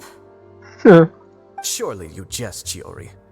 I assure you that I was mostly motivated by a desire to spend more time on formal business. I had to ask his priorities straight. Oh, come on. You really think I'd buy that? According to what I've heard from Ayaka, her brother is someone who can juggle 10 different matters at the same time. I'm sure you have other reasons for backing out. Perhaps. She calling him up. Ayaka always said she wanted to go out and see more of the world, just like the Traveler. Okay. But I feel that she needs not only to see other nations, but also to make some different kinds of friends. I think it would be harder for her to make new connections with me constantly by her side. I would like to give her some space. Oh, I see. Alright, go on. Spoil her some more. Bruh. Ayato, it's too bad you're stepping down from the role. Paimon really wanted to see you act as a musketeer. This is the punishment that you deserve. This is justice. No need to poke fun at me. I'd wager that you also felt that I wasn't the best candidate for the role. What you mean, bruh? It's a little hard for Paimon to imagine you saying those lines. Yeah, he's a high-ranking official in Azuma, so it makes sense. Or are you going to go back to work now? Yes. I've made an appointment to meet some people from the Palais Mermonia. Now, I will have some more time to prepare. Traveler, get the camera ready. Paimon, get the clapperboard. Oh. Actors to your positions. We're about to start shooting the first scene. Okay, here we go. Go on now. And please take good care of Ayaka. You can count on us. Good luck with your work. Thank you. I look forward to seeing the film when it's finished. Comes the transition. Oh, never mind. Stops there. All right, now that we're all here, let me help set the scene for everyone. Okay. The first scene takes place when our two main characters are still living at the Baron's estate. They've been ostracized and verbally abused by others in the household, but they still have no idea why. We want to capture how naive and innocent they are, despite their pain. Okay. Chevres will be playing the role of the older sister, Tulip, and Ayaka will be the younger sister, Iris. Be sure to get close-ups of the main characters at the right moment. Silence on the set! Lights, camera, action! Let's go! Tulip, Mother's been out for quite a while now. Oh. Perhaps she went to pick some flowers on the way home. You know how she loves flowers. I thought we were controlling it. Iris, Tulip, I'm home. I mean, for a close shot with the mother. Mother, you were out for so long. Oh. We were beginning to worry about you. Oh crap. Uh-oh. I'm sorry, but I'm back now, safe and sound. Here, I brought your favorite treat, apple turnovers. Rain. Mother, what are those bruises on your hand? Huh? What bruises? Oh, I must have bumped into something while I was working yesterday. But I didn't notice them this morning. Then perhaps they're from when I accidentally tripped when I was out just now. By the way, did you have fun playing at home? Uh-oh. What's the matter, Iris? Well, we've realized that no one really wants to play with us. So Iris focus on general surroundings. They even took Iris's doll and spat at us. And they even called us names. They said we were... Shh. It's all right. Don't worry. Girls, listen to me. Zooming for close break. It doesn't matter what anyone says. Don't listen to them. No one can define you with such words. You both have wonderful lives ahead of you. Just like your names. You will both blossom like beautiful flowers. Bro, I'm doing a bad job of being the camera technician. Maybe your time to blossom hasn't quite come yet. But one day, you two will bloom more beautifully than anything else. Yeah, I hope it doesn't fuck up the production though. Don't let the soil you're in now ruin your future beauty. Understand? My dear daughters. And cut! Not bad. The actors' emotions were all on point. Let's keep that take. Also, if our clapper loader could avoid shouting at the start of the scene next time. Oh, got it! Great. I was a little worried that my nerves would get the better of me. What about you, Chevres? I felt fine. The lines weren't too difficult at all. Seems like Farina must have adapted the role nicely. You two were great. I couldn't tell it was your first time acting in a film. You should have more confidence. Thank you for your encouragement. Positions, everyone! We'll move on to the next scene after we try a few more camera angles. Uh-oh. Did I? In Great Basin once minute, just some details to shots so I can begin to film the second scene. This scene is when our two characters return home, only to discover their mother has been murdered. Ready? Lights! Camera! Action! Mother, Okay. we're back! She even changed her voice. Mother, Uh-oh.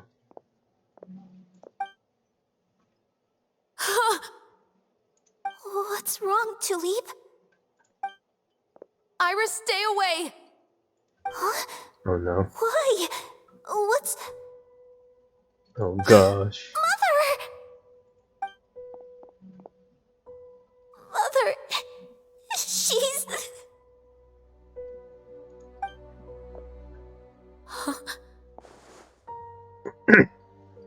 The There's coffee? poison in this cup. Oh gosh. Huh? I could have sworn I've seen this kind of cup before. Okay. Those aristocrats.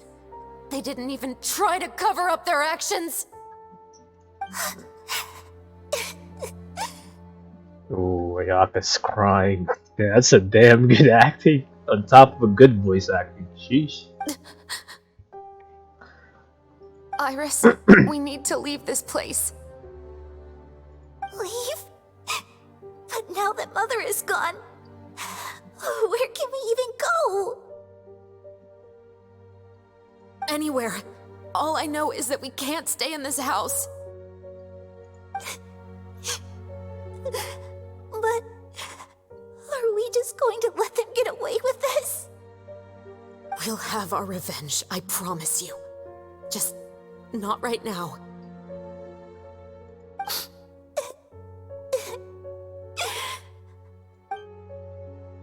Come on, let's go.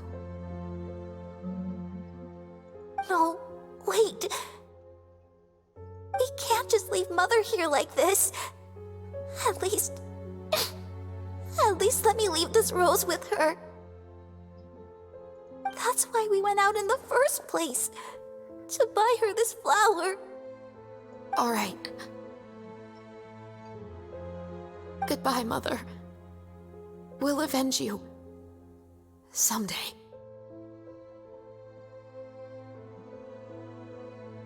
Ooh. And cut! Beautiful! Great performance! Oh my, you're so amazing, Ayaka! And were those real tears I saw? How did you do it? I was surprised too. Thank you for the kind compliments. Actually, as soon as Director Farina said action, I told myself not to think about anything. I just felt the weight of the moment and became the character. It's quite similar to practicing the art of the sword. You clear your mind and focus only on what's happening in front of you. Ayaka's performance was amazing. Have I discovered an acting prodigy? Nice. Pipe down, everyone! We need to move on to the next scene! That was fast. Okay. I hope I didn't fuck up the first scene though. My camera work. Oh man.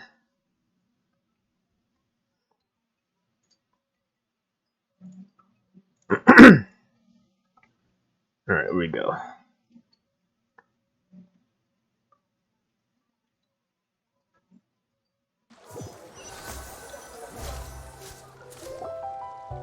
It's the scene. Oh, a full day of filming on the set quickly passes. Oh, it's time to say goodbye for now. Huh? Are we done already? But Paimon wants to keep playing with the clapperboard. How do you feel, Traveler? Is your arm sore from holding the camera all day? A little bit, but it was a lot of fun. Good work, you two. Oh yeah, we need to help her actually. You too, Shivers. You were quite the actress today. I've read this novel many times before. I have a good grasp of my character's mindset. Anyway, do you remember my request from yesterday? Yep. Oh, right! We were having so much fun that Paimon nearly forgot. Aren't we tired? You have a case where the murders seem really similar to the cases in the novel, right? So, how are they similar exactly? In the story, the main characters grow up to become two musketeers, always using their guns to carry out their revenge. And on each of the victims, they place a rainbow rose as a signal that they've returned. So you mean There were rainbow roses in your case too? Yes, that's Oh. correct. We found rainbow roses just like in the novel. Seems like you're connecting the dots now. Okay. Oh, that does sound pretty concerning. Hmm. Especially after seeing the script today. Oh, now Paimon can't stop wondering what kind of ulterior motive the murderer might have. Yeah. What do you think, Traveler? You're smart. Paimon wants to hear your thoughts. If we're only there to assist, then I think we can join the case. Good. On behalf of Fontaine's Special Security and Surveillance Patrol, thank you for your dedication to justice. There's no time to lose. So We should formal. start investigating right away. Follow me. Huh? Right now? But we just got done filming all day. Paimon's so tired. They look tired as well. The most valuable intel always comes after nightfall. They are like small, remote islands in the middle of the sea. If you don't stay vigilant, you will pass right by them in the fog. That's how one of my favorite books always puts it, at least. So, where are we going right now? Let's start by checking out some workshops that sell mechanical components. If the culprit is making their own weapons, it's very likely that they'll visit those sort of places. Okay. So speed down there actually. Alright.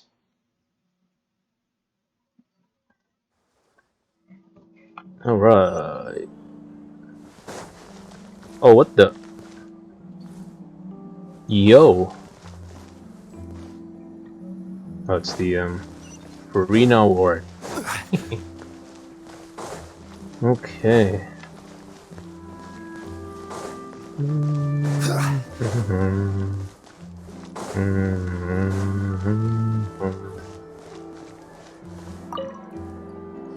Favorite? Welcome to Le Show's Clockwork Workshop. How can I help you? Hello. I'd like to know if anyone has purchased some special components lately. Special components? Sorry, could you be more specific? I mean the kind of components that aren't typically used for clockwork toys, but for firearms. Huh? For firearms? No, we don't sell those sort of things here. Don't misunderstand. I'm not here to cause any trouble. We are merely investigating a case, and we're hoping that you could cooperate. Well, to be completely honest, I'm not even sure what kind of components that would entail. Has anyone ever purchased components here as an individual rather than on behalf of an organization? We have a lot of customers who buy toys, but those who buy components are all regular customers who buy in bulk on behalf of their organization. Is that so? I understand. Thank you for your cooperation. You're welcome. It's the least I can do. Okay, no lead on that one. That didn't work.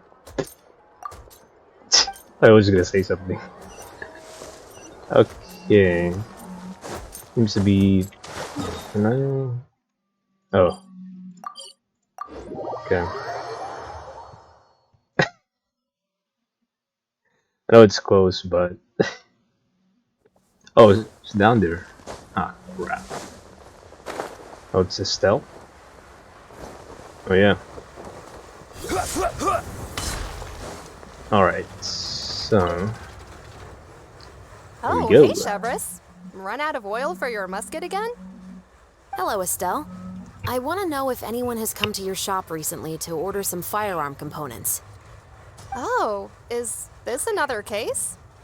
Let me think. I don't think so. Some people have requested that I make some prop guns for the Fontanalia Film Festival, but I refused all of those requests. Oh? Why's that? Because there's no profit! I only make things here that can do some real heavy lifting. I don't have the energy to make some new molds just for the festival. Makes sense. Then has anybody come specifically looking for mechanical components? Well, I usually sell off my scrap to the Fleuve Cendre. I don't typically give them to one specific person. Ooh, Sandra. I understand. Thanks for your cooperation. Don't mention it. Always happy to have the Musketeers' patronage. Oh. Seems like we haven't found any leads to go off yet. Yeah, unfortunately. Alright, let's head to Fliv Sandra next. Huh? Are you sure? People might not be so thrilled to see the captain of the special patrol there. Yeah, it would attract attention actually. You think so, huh? Then I guess you don't know Okay. Huh? Know what? that I grew up in Fliv Sandra. Ooh. That's a twist right there. Interesting. Blue Sandra. Bro.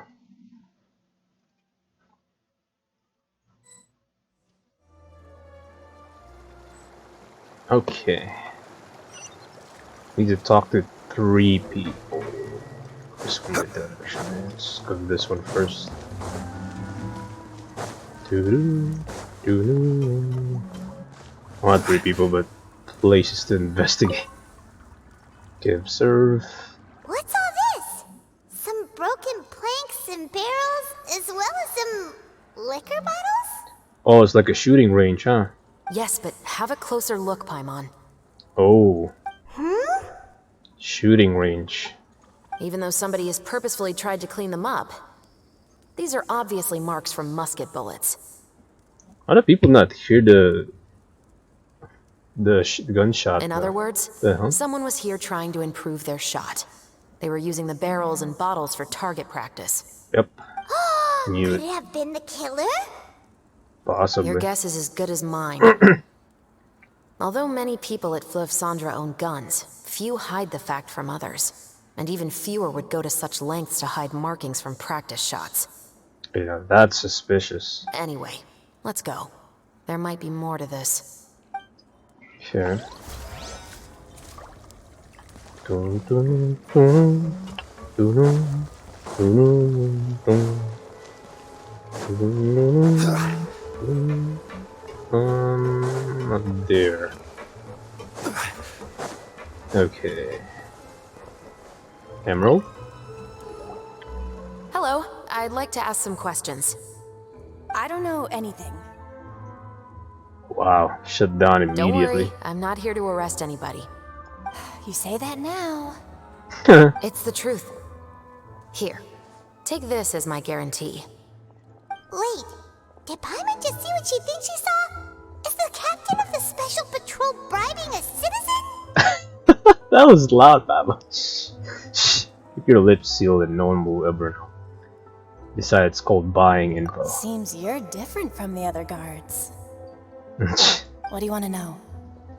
Bro, what the hell? Have you heard anything related to muskets in Fliv Sandra lately? Any Muskets. Oh crap.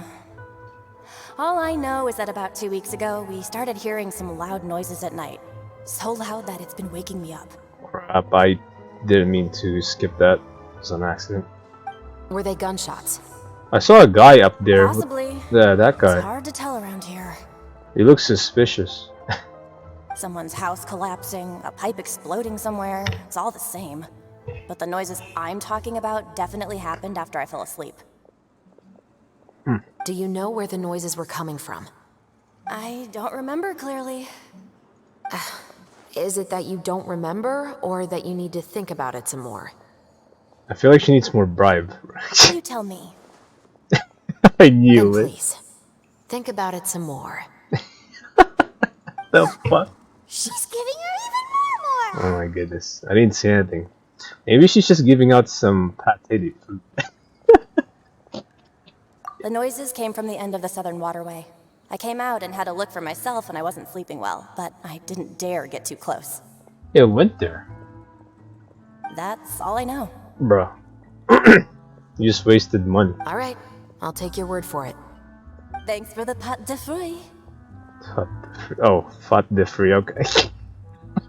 The frick? No snitching, Paimon. No need to be surprised. I grew up here, remember? I know how to get people around here to talk. What talk? I want some pot de free too. My apologies, I'm all out of sweets. Though I do have some other tempting snacks in my custody. Fries, fried chicken, and even onion rings. Oh gosh, I was just joking. I'm in space. But taking care of junk food is my responsibility.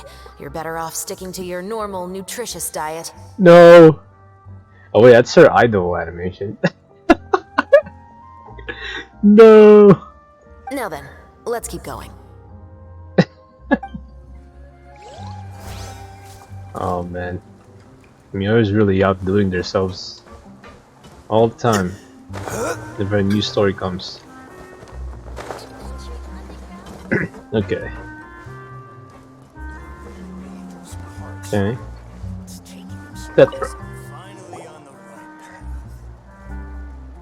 It's been a while, Tetro. Tetro. Please, just get on with your request. I want to know if you've heard anybody talking about muskets lately.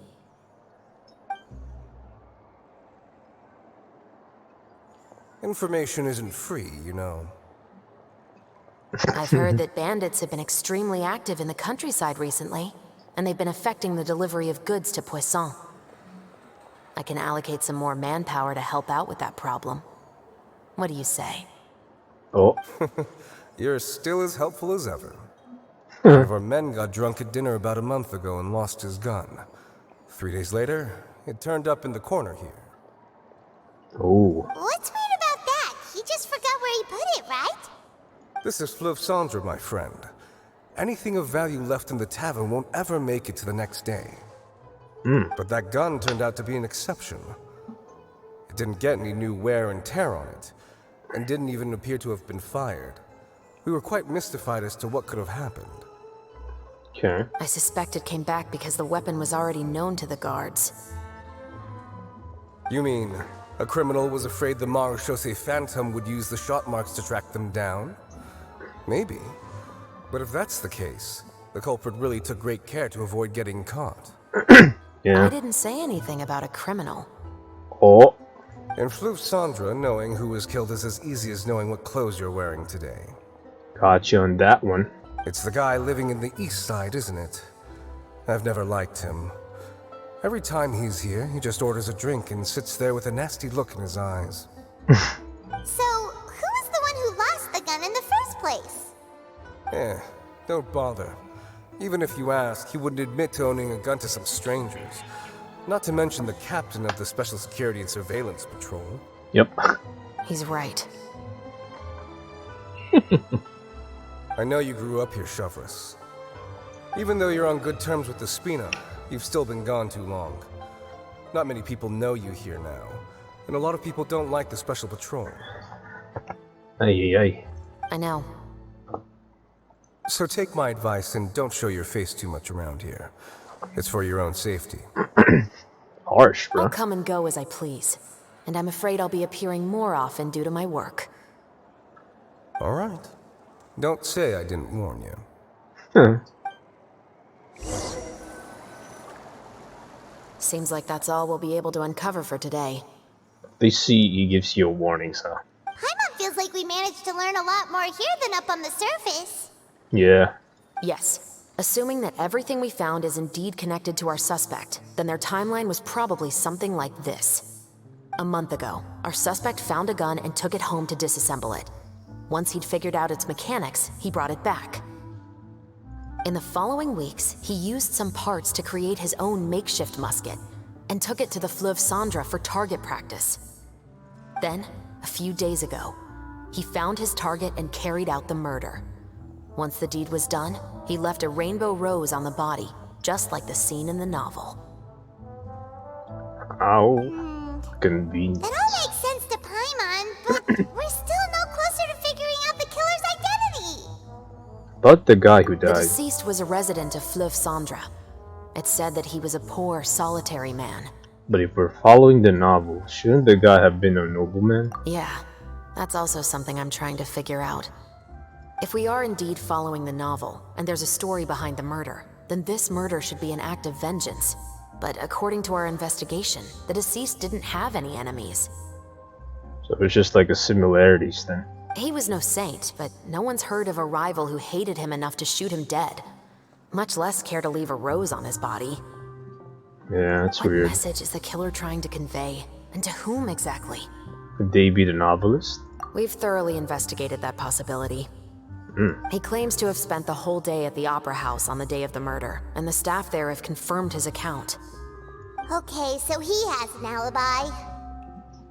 Not only that, he lacks a credible motive as well. He has a family of his own, and both of his parents are still alive. I've looked into his records. He was adopted at the age of 6, and all the proper procedures were followed. There are also records of him at an orphanage before then. Ooh. There's a lot of similarities. In the story, the mother of the 2 musketeers was murdered after the children turned 10. Of course, he could have changed the children's ages, but I don't want to assume anything without evidence. Yep. More importantly, I've also had a chat with him in person. He didn't seem like the kind of person who would pull the trigger to kill a man. Then, what should we do now? We have all this new information, but it doesn't help us move forward. Yeah. Investigations take time. I didn't expect us to catch the culprit in just a single day. How about this? Let's spend the next few days filming with the crew. We can continue the investigation once we're done with the film. I'm sure that given time, new leads will present themselves. Okay. Wait, but weren't you saying Intel is like small, remote islands in the middle of the sea just a moment ago? Wouldn't you just miss them if you were to stop looking? But the book had more than one reference to the islands, Paimon. Oh? What else did it say then? As long as you spend enough time sailing through the fog, you'll eventually come across an island. Fiction and reality inside and outside of frame. Okay, it's completed. Lone Isle glimpse through fog. Chabros. What? Never thought that the captain of the security and surveillance patrol could come from the Fleuve Cendra? I have to say, I'm pretty shocked. I'm sure that wasn't easy. Honestly, I'm pretty shocked too. There used to be a time when I thought I would never be able to join the guards. But as long as you can distinguish yourself through your accomplishments and skills, you'll eventually be recognized for your worth. If you look at it another way, my life at Fleuve Cendra has actually taught me a lot of valuable skills. Skills like how to barter with criminals or how to think in their shoes. Of course, I'd appreciate it if you could keep this a secret between us. Is there a difference? I don't know, actually. What? Never thought that the captain of the security and surveillance patrol could come from the Fleuve Cendra? You mean rising through the ranks? It was a struggle, for sure. But as long as you can distinguish yourself through your accomplishments and skills, you'll eventually be recognized for your worth. If you look at it another way, my life at Fleuve Cendra has actually taught me a lot of valuable skills. Skills like how to barter with criminals or how to think in their shoes. Of course, I'd appreciate it if you could keep this a secret between us. It's actually the same. I don't know why I'm so interested on different dialogues, but at the same time kind of hurts me. Because I want to know. Curious. But it is fascinating though. Alright. It's filming time again! Our schedule is jam-packed for the next couple of days too. We've got so many different locations and sets to cover. Anyway, let's head out and meet up with the others. Okay, go to the gathering spot. Alright. On top of, what do you call it? The freaking... Okay. Oh, it's right here. Okay.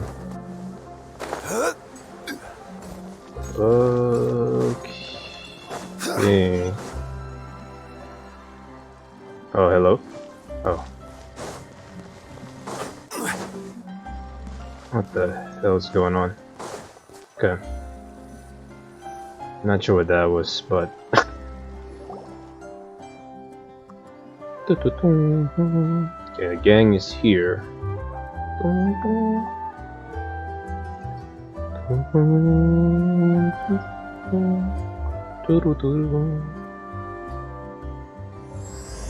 Lone Isle glimpse through fog.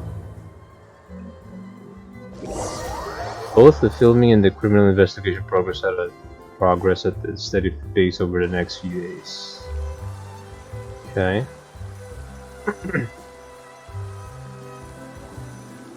So we literally just skip that. Good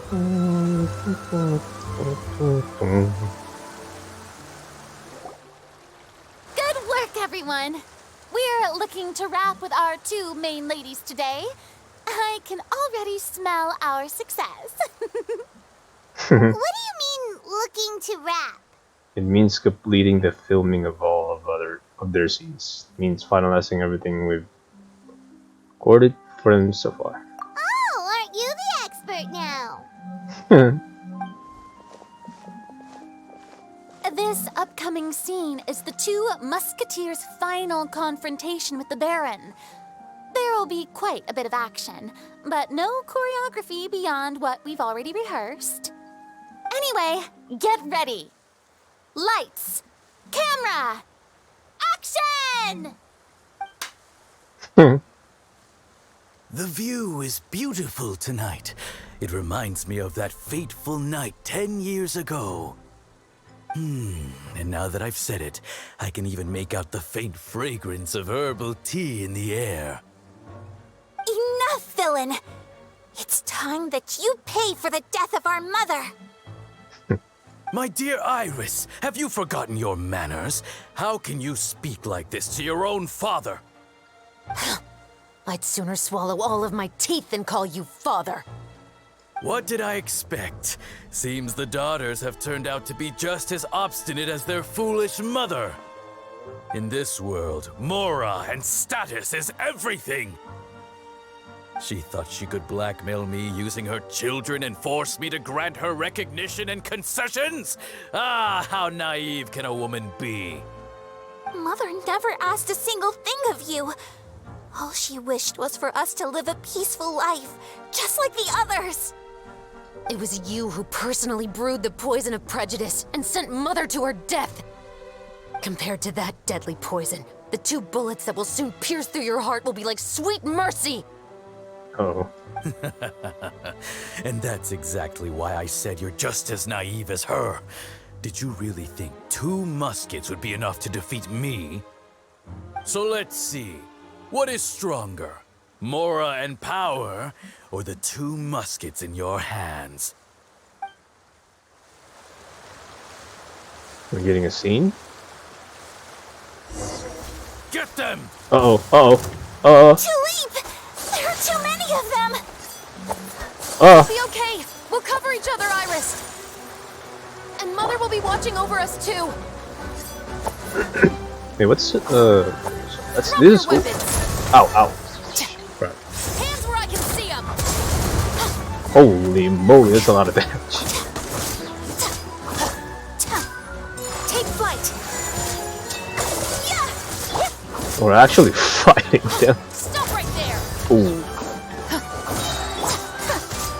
My apologies.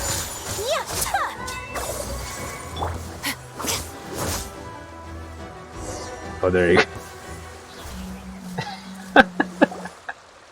You've lost. To think I'd lose to my own 2 kids. We are no children of yours, and we'll never call that place our home. Then tell me, what did you do all this for? You lost your mother, and will soon kill your father as well. What will you gain in the end, other than sentences for your crimes? We will gain our long-awaited justice. Oh. Dang. It's over. Finally, it's over. A gunshot sounds realistic.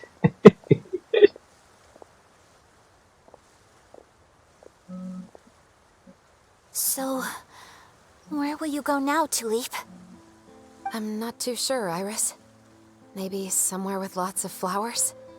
After all, Mother always did love going where the blossoms were. What about you? I want to go visit Mother's grave. Yeah, that's not a bad idea.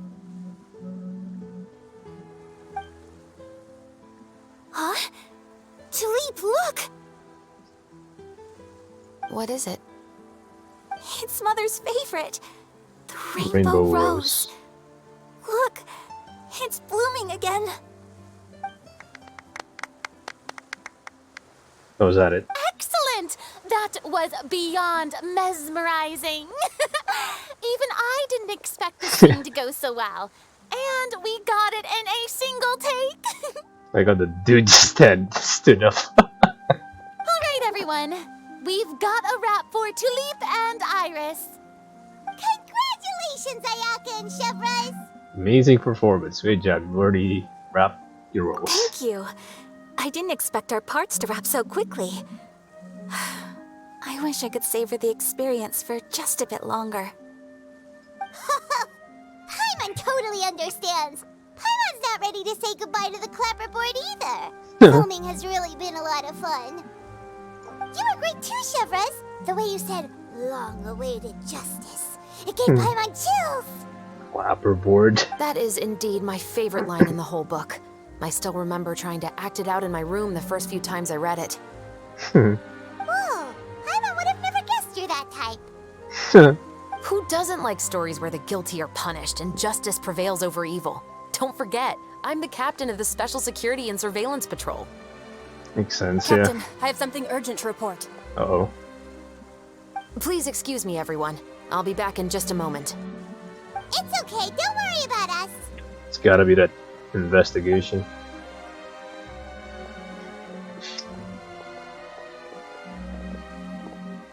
Oh? Was she whisked away by work already? I was just about to tell her how great she did. It seemed like some urgent official business. Then perhaps we should thank the stars that we were able to wrap both of your parts so quickly today. Switching around the filming schedule would have been a real pain. Anyway, I actually came over to let everyone know that we're all done for today. You can go home and get some rest. And one last thing, Miss Ayaka. Your acting skills today were immaculate as always. Are you sure you won't consider taking up full-time acting? See, I just happen to know this great troupe that's still looking for a lead actress. Thank you for your kind words, Director Farina. Unfortunately, there are still many matters that I have to take care of back home at the Yashiro Commission. I cannot remain in Fontaine to pursue an acting career. Yeah, I was gonna say that. Nevertheless, I will make sure to treasure this incredible opportunity in my heart. Oh, that's a shame. But I understand. Just let me know if you ever change your mind. I believe it's also about time for me to take my leave. But hopefully I'll see you on set over the next few days. Even though my part's wrapped, I'd still like to swing by and help out the crew. See you tomorrow, Traveler and Paimon. Yep, see you tomorrow! Well, what should we do next? Maybe we'll go investigate the case some more with Chevres today. Traveler, Yeah. Paimon, Oh. please come with me. That was quick. Bro. Where are we going? You could say that our ship has finally chanced upon one of those small, remote islands of intel. Oh. That time of the day again. Set is not over here, so it's done. Damn, 1,000 meters? Bruh. Where is that? Oh, it's right here. Holy.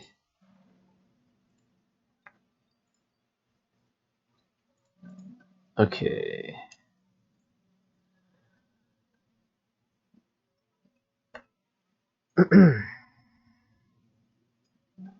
Oh, here we are. Oh, this area.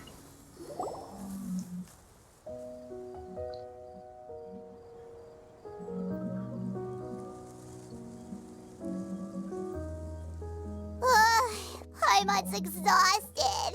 Paimon definitely didn't expect having to float this far after a full day of filming.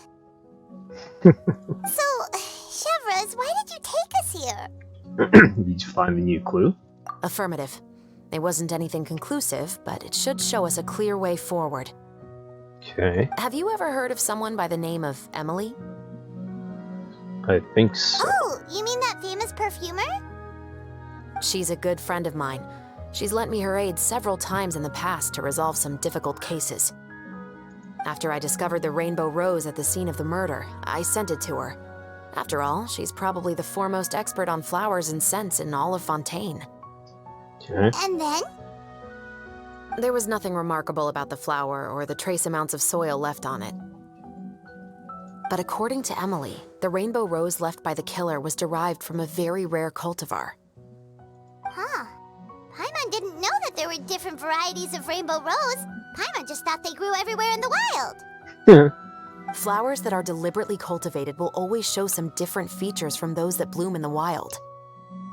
We already knew that the rose left at the scene belonged to a special cultivar, but with Emily's expertise, we were able to pinpoint the place where it was first picked from. Oh, Paimon gets it now. So whoever first planted that rainbow rose was probably the killer. Precisely. And after we checked what we learned against some sales records from the past, we discovered that there's only one person in all of Fontaine who could grow and sell this specific cultivar. Really? And who is it? It's the novelist. Oh. But didn't you say he had an alibi? To be clear, I haven't changed my mind about him. I still don't think he was the one who pulled the trigger. Maybe it was just a front. However, that doesn't mean the true culprit never visited him at his home or never purchased a rainbow rose from his garden. Yeah. Whatever the case, we will have to confirm a number of things with him. So you mean the next place we need to go is... Yes, we're going to pay him a visit at his home. Yeah, I was gonna say. Ooh. Alright. Oh, crap. Alright, let's go.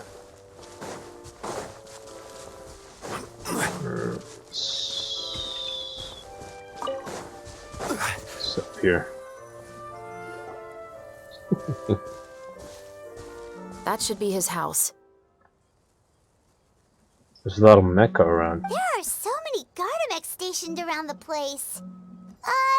That's pretty unusual, right? Definitely suspicious. According to what he told me last time we spoke, he hired them so he won't be harassed or disturbed. Okay. So there are a lot of flowers in his garden, but Paimon doesn't think we'll be able to pick one without alerting the Gardamex. Right, which is exactly why I think there has to be a special connection between him and the killer. Okay. So, should we knock? Just wait here for now. I'd like to take care of a number of those Gardamex first. Oh, but they're so far away. How are you planning to do that? A sniper. Don't forget, Paimon. I'm actually the real-life captain of the Musketeers. Knew it. Oh gosh. I'm gonna snipe him out.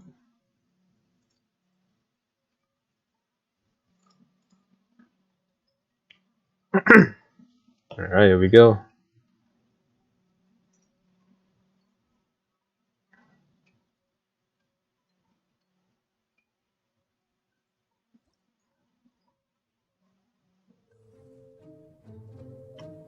Press the aim button to start aiming. Aim at an enemy and press the shoot button to fire bullets to the target you're aiming. Oh crap. Observe the surroundings and aim for the foes. Foes to shoot.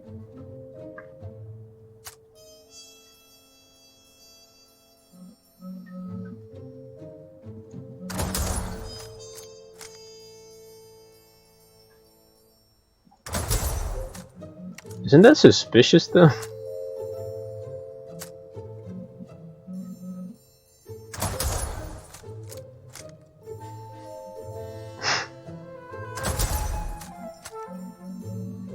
Okay, this is quite fun actually.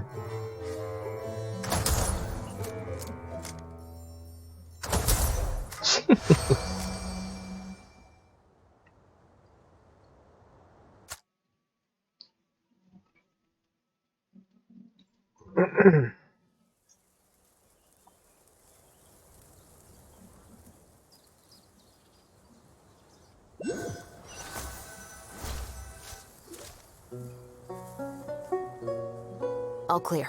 Let's go. Okay. Oh, wait!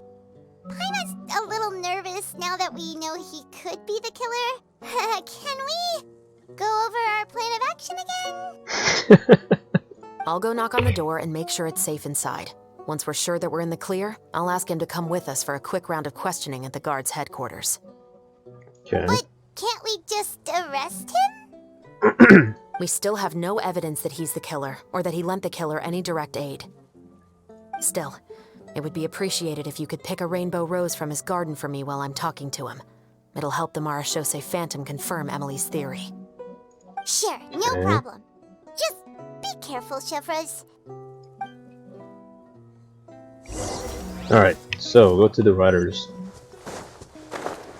Guys living in the countryside.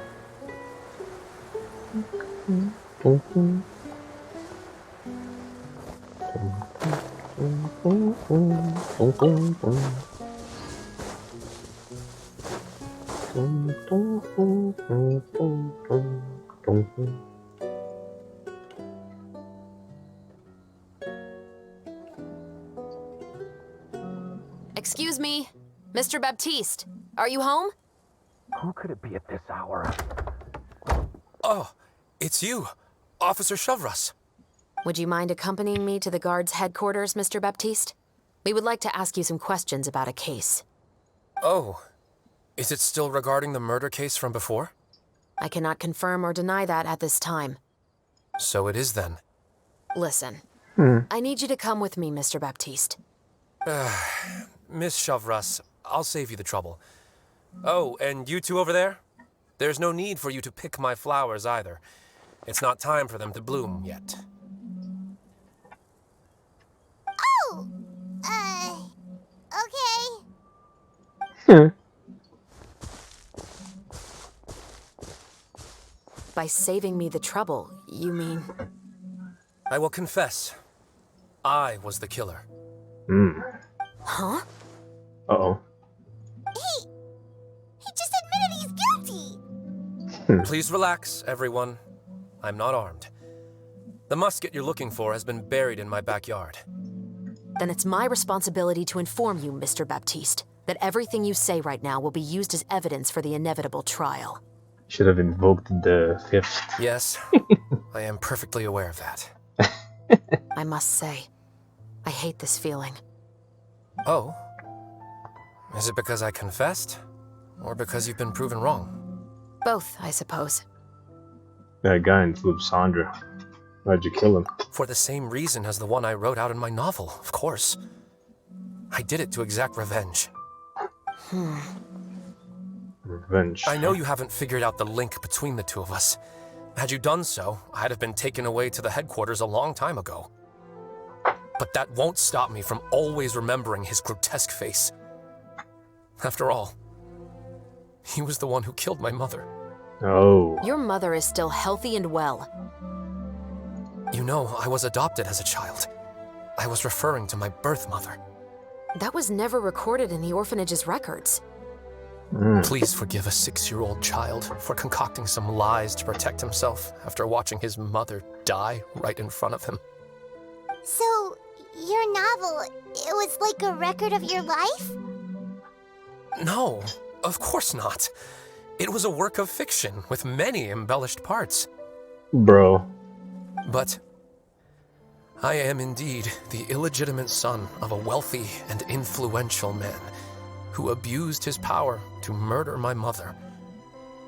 That part was 100% real. But the man you killed didn't have a Mora to his name. A small world, bro. He was a hired assassin. An irredeemable beast who sank his fangs into a defenseless woman just for a few bags of Mora. But if that's really the truth, you wouldn't be telling us any of this now. You still haven't managed to take revenge against your father, the true mastermind behind it all. I never thought I'd hear that kind of thing from the captain of the Special Security and Surveillance Patrol. I'm simply skeptical about your motives. It's simple, really. I've grown tired of everything and don't want to shoulder this burden anymore. You may have considered me too soft to pull the trigger. Well, as it turns out, You are exactly right. I've become overwhelmed by the aftermath of the murder. So you're going to call a stop to your revenge, just like that? The true mastermind is too rich and too powerful for me. I've accepted that I will never be able to avenge my mother alone. And so what? The characters in your book never gave up. Now, Officer Shavras, I'm the one who has killed a man, aren't I? Are you trying to convince me to commit another crime? What's your father's name? How do you plan to prove the veracity of all of your claims? Well, I'd like to speak with you privately. Sure. Why don't we speak privately at the guard's headquarters? No, it has to be here. I must ensure that we won't be overheard. Fine. Let's talk here. When I said won't be overheard, I meant by anyone. By us. I would like to speak with you and you alone. Go somewhere else for now. Thanks. I appreciate it. Please stay safe, Chevres. Imagine it's like a trap. Oh gosh. All right. Let's hear it. Will you really believe what I'm about to say? Well, that depends on what you're going to tell me. Fair enough. Fair enough. Then listen closely. Ooh. So that's how it's all connected. So, it seems you believe me after all. Do you want me to go public with this? No, of course not. At least, not right now. Not right now. Then why did you bother telling me? You've read my work. What do you think? Even if you were to go public with all of this right now, he'd simply deny everything. It's been too long. Almost 20 years. Anything that could be used as evidence has long faded away. Even if there might have been a solitary island of truth once upon a time, it has long sunk beneath the waves by now. Justice will never find him. Not if you don't try. I know that as the captain of the Special Security and Surveillance Patrol, you will always stand on the side of justice. But do you really think a cushy life in prison really constitutes justice for him? I bet he could lead an extremely comfortable life in the fortress of Meripede. What are you trying to say? Oh gosh. Trying to oh my god. I've been observing you from a distance. Your portrayal of the musketeer was exquisite. Pull the trigger of justice against him. Let the villain get what he deserves. Trying to like make her do a crime. You want me to let you go so you may complete your revenge? Bruh. No, Officer Shavras. I know that would be impossible. No. What I'd like is for you to perform the deed on my behalf. Yeah, that one. Meanwhile, not far away. Oh, Chevres sure is taking her time. What could they be talking about anyway? Oh, Paimon's worried. What if he decided to attack her? I have full confidence in Chevres' fighting skills. If anything, he's the one I'd be worried about. Oh, you do have a point. Still, do you have any idea who the rich person might be? And why the novelist doesn't want us to hear what he's saying to Chevres? Sorry to keep you waiting, you two. Okay. Hey, how did your talk go? We figure out who the rich person he mentioned was. What should we do next? I've already sent someone to escort Baptiste back to the headquarters for questioning. He wasn't lying about the musket. It was indeed buried in his backyard. But what about the name? Did he tell you the name of the rich guy? I don't know if she's gonna say that, Yes, actually. he did. But for now, I have to return to the Special Patrol. There are still a few loose ends I need to tie up. Oh no, is she gonna do the deed? Oh crap, what's going on? Feels like she's keeping something from us. I'll probably be quite busy over the next few days, so apologies if you don't see me on set. Bruh. Alright, Paimon understands if you can't tell us everything you know. We'll just keep an eye on the Steambird then. Bruh. Actually, there's still something else I need your help with. Okay. Oh, that's it. Oh, now a glimpse through fog. I think we're almost done to the event story quest. The roses bloom. Okay. Oh crap. Bruh, it's a long one. Oh my goodness. Oh!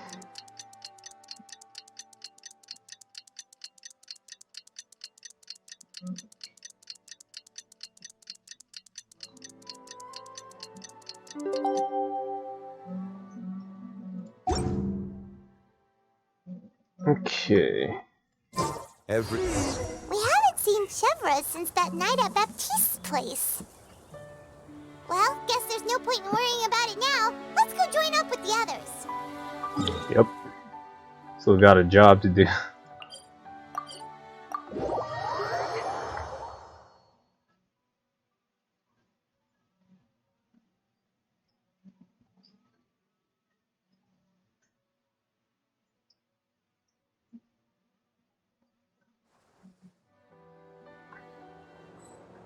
Okay, here we go.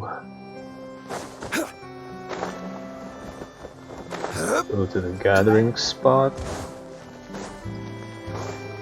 That's part of this scene, I think. Should be.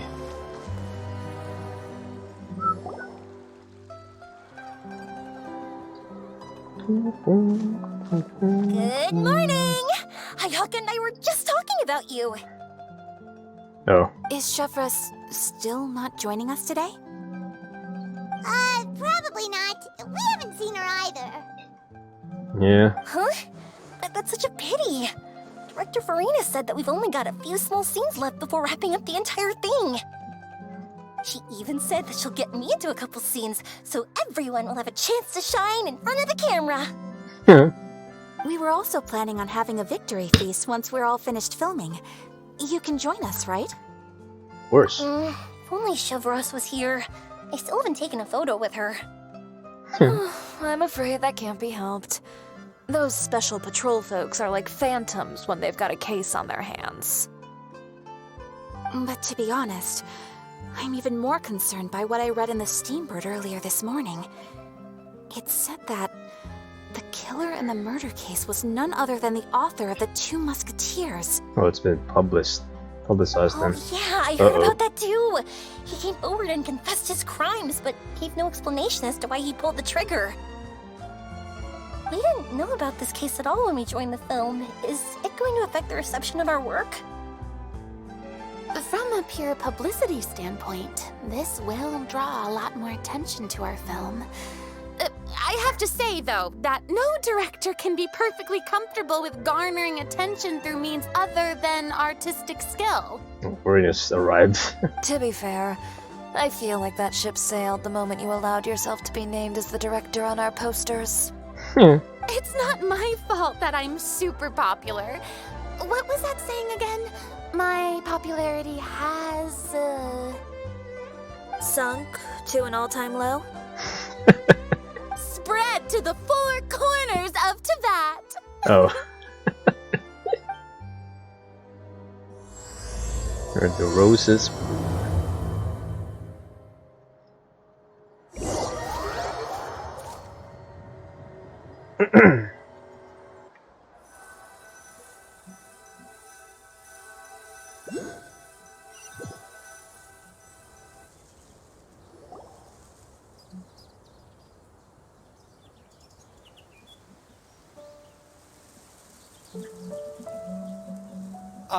Excuse me, everyone. Okay. Xavier! Feels like it's been ages since we last saw you. Yeah, it's been a while. I've been talking non-stop with the Film Association, and I'm absolutely swamped trying to coordinate the film's marketing. So forgive me for not being around more often, but please believe me when I say that I will make sure everyone's hard work gets the exposure it deserves. Oh, seems like you've been fighting your own battles. Yes, that's one way to put it. Oh, and before we begin the final round of filming, please allow me to finally introduce you to the original investor of our film, Mr. Morris. Oh. A pleasure to meet you all. Yes, glad to make your acquaintance, Mr. Morris. We've heard about the issues you've encountered with your financial situation, and genuinely hope that things have taken a turn for the better. Oh, well, the situation has indeed improved somewhat. Don't worry, Mr. Morris. Accidents and last-minute challenges happen all the time. There's no need to blame yourself over it. The good news is that we're almost done filming now. And I would even say that this is the best story I've ever seen. Is that so? I see, that's great news. All right, now that we've gotten all the pleasantries out of the way, let's get this show on the road. We'll mostly be filming typical people and scenery from the streets today to improve the sense of environmental ambiance in some parts of the film. Oh. Oh, and there'll be a cameo for Mr. Kamisato and Miss Yoimiya as well. They'll be used to show outsider perspectives on the fates of the two musketeers. Oh. That's right. Ayato should be here any minute. Excellent! Then let's start with the scenery shots. Camera and clapper loader, you're up. Yep, we'll be ready. Clap. Remember, all we need are some wide zoom shots of the streets. If you happen to find some particularly lovely patches of flowers and grass, feel free to grab some close-ups of those as well. Okay, so patches of wide zoom shots of streets and flowers and grass. Okay. Flowers, grass, close-ups. Okay. Ready? Lights! Camera! Action! Okay, now move the camera slowly. Okay. Try to focus on that flower. Close-up shot of the flower. What's wrong? Just adjust the focal length a bit. Take a close-up shot of the flower. Something the matter? Uh-oh, the camera seems to be broken. It's not responding like usual. Huh? But wasn't it working fine for all the days before? Veronique, can we try a different camera? What's going on? No problem. How about this one? All right, let's give it another try. Lights! Camera! Action! Okay. Oh, mechanical functioning voices. What Don't the? tell me. This one is broken too? What the hell is going on? Do we have any other spare ones we can use? I'm afraid we only brought these two today. What? Then go find a workshop to get them repaired right away. Oh, and you too, Bono. Go find our spare camera in the warehouse and bring it back to the set. What's going on? What the hell? Greetings, everyone. My apologies for the delay. Is something the matter, Ayaka? It seems like there are some issues with the filming equipment today. We're stuck for the moment. What the hell going on? Well, let's not just stand here twiddling our thumbs. Actors, to the makeup booth. We'll start on the next scene as soon as we get a working camera. Okay, what the hell? Start with the repaired camera. The people at the workshop told me that the part which holds the lens in place seemed to have fallen off. That's super strange. It was perfectly fine just yesterday. Yeah, it's definitely weird. What the hell? No time to dwell on that now. Let's get back to filming. Okay. Quiet on set! Places, everyone! Lights! Camera! Action! By the way, have you heard about that recent murder case? Birds chatting in the street. Yes, I have. It seems that they've caused quite the commotion in the city. I heard that the chief of the guards is so mad about not catching the culprit that he's about to explode. Oh? I find that quite hard to imagine, considering how he already looks most days. Director, we have a problem. What the frick is going on? Oh, we're in the middle of a take! Couldn't Couldn't you wait until we wrapped up this scene? No, Director, our film, all the finalized film that we've been keeping in the case has disappeared. Oh gosh. Oh, wait, no. what did you say? Oh no, what's... Mr. Bonneau, please take me to where the film was kept right away. I'm coming too. Oh No, gosh. Yoimiya, you have to stay here. Oh. Yeah, that's a lot of work Okay, gone like listen that. up. Everyone Oh man. who's not working on this current scene can go with Bonneau to look for the film. Everyone else, stay put and wrap up the scene. Okay. Unbelievable. How could all these problems happen in just one day? Well, what the hell going on? After some time. We're back. Okay. How did it go? Did you find the film? We found it in the sewers. Oh goodness. Huh? In the sewers? Is the film still okay? Definitely not. We discovered it just in time, so we should still be able to salvage it. The others are checking now to see if we lost any specific scenes. Okay. You scared me for a moment there. I nearly thought we had lost everything. Bro, what the hell is going I on? really don't want to experience that feeling of despair again.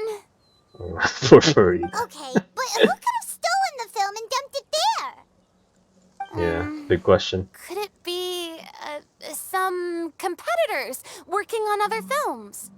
Possibly. But if they wanted to harass us, why wait until the last day? Okay, we don't have time to really look into it right now. Let's strike while the iron is still hot and wrap this thing up once and for all. Yeah, Yep. let's finish it. Yeah, let's go. Thanks to everyone's efforts. Oh, no. From the start of the film. What the? I would So like fast. to officially announce that our entry to the festival, The Two Musketeers, has now concluded filming. Yay. I'm unspent. It's so late already. Even though the filming process proved to be extremely challenging, everyone provided valuable and unique contributions to the final product. Thank you all for your dedication and support. And just like Director Farina, I would also like to extend my most heartfelt thanks to all of you. Really, you've all helped me so much. All right. crap. Let's save the awards speech for later, and hopefully also get some rehearsals in before the real thing. Oh, man, I keep accidentally freaking skipping it. Anyway, now it's time to party! Let's all make our way to the beach and have a celebration feast so loud and fun that even the blubber beast will want in. Party, party! Paimon wants to party! No, right now. Oh, there's a lot of rainbow so let me get it actually. Nice. Oh, it's just right there, bro. Rainbow Rose, let's go.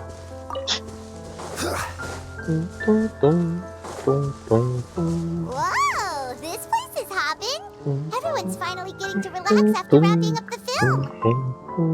Let's go chat with someone. Alright, let's go chat with this too. Have you ever seen a fireworks show, Mr. Morris? It's pretty amazing. I'm afraid I haven't, but I'll take your word for it. Oh, gosh.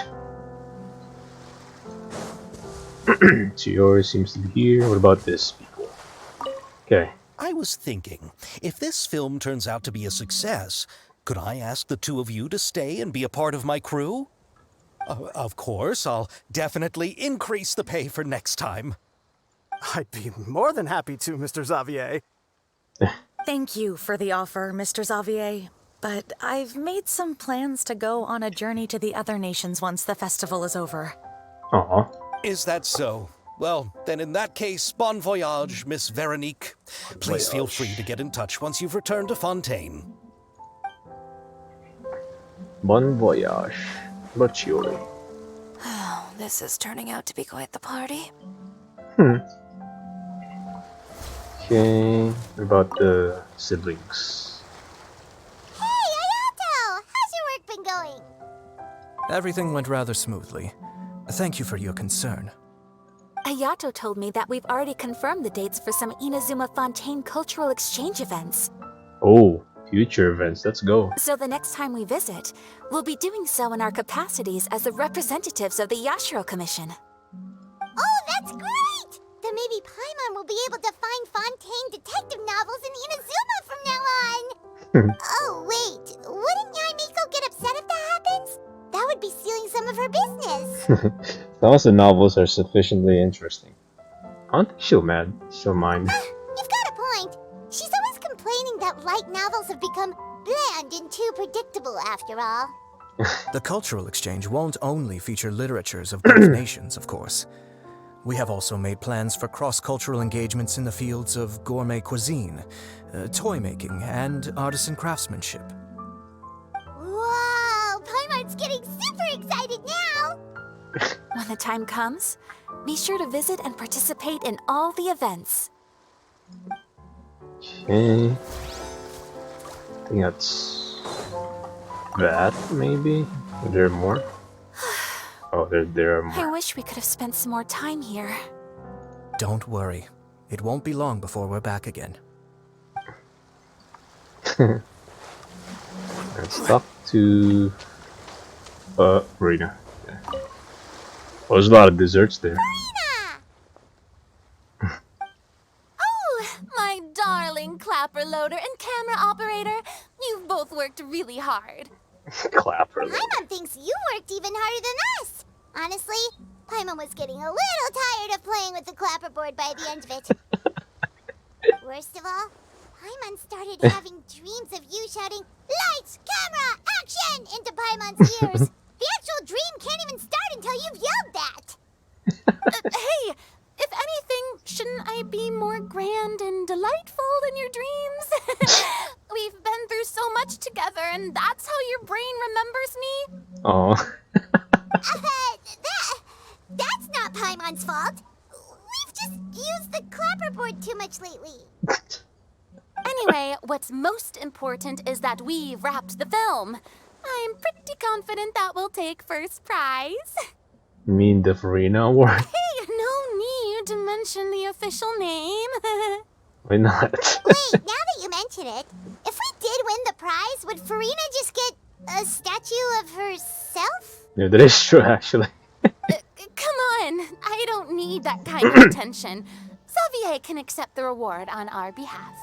But just imagine! Farina accepting the Farina Award and holding a Farina statue. I'm going back to my dessert now. You all can keep discussing that on your own. Bruh. Talk to everyone. What kind of dessert should I try next? We talk to everyone, what? Oh, just Chiori, I guess.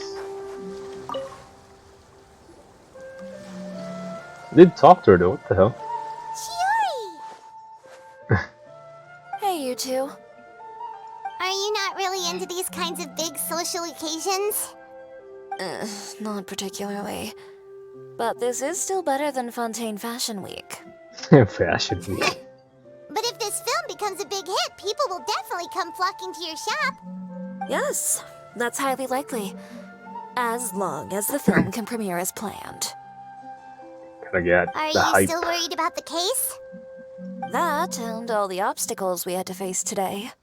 Yeah, that was weird, what the hell? You're right. It's as if all our bad luck just manifested at once. Yeah, the final day too, like, But bruh. why today of all days? Oh. Yeah, I knew this guy was suspicious as fuck. No, it's nothing. We've already delivered the film to the editors, so there should be nothing more to worry about. Or, what if this guy's the killer? Oh. How are you doing, Mr. Morris? You having a good time? Well, you could say that. Do you happen to know when the party is scheduled to end? Yeah, this guy's suspicious as Judging by fuck. how much fun everyone's having, I'd say probably not until well after midnight. Yeah, this guy's definitely suspicious. Is there something that you still have to take care of at home, Mr. Morris? Okay. Oh, well, I'm just not a late night person, so I might take off shortly. Oh no! Silly me. I almost forgot something super important. Uh-oh. Oh, what is it? I prepared a whole batch of fireworks for the party, but I forgot to bring them over from the warehouse. Oh. Fireworks, you say? Well, that's, truly a pity. Sorry things didn't go as planned. You'll be and your fireworks. Could you help me carry them over, Mr. Morris? I won't be able to fetch all of them by myself. Me? Are you sure that you can't find anyone else? I just wanted to make this a surprise for everyone. The warehouse isn't far from here. We'll be there in no time. This guy's on edge, bruh. Pretty please, Mr. Morris. These are some of the best fireworks I've ever made. So I also want you to see them before you leave. They're stunning. I promise that they'll be a once-in-a-lifetime experience that you'll never forget. But... Okay. It's okay. Just come with me. If we're sneaky enough, nobody else will see us leaving. Bro. All right.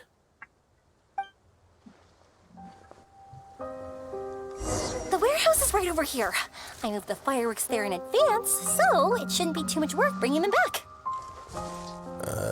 It's still a ways away from the party. Sorry about that, Mr. Morris. It's probably because I'm used to carrying fireworks all the time, so it doesn't feel like a lot of work to me. Okay. Playing as Yoimiya now, that's new. Alright.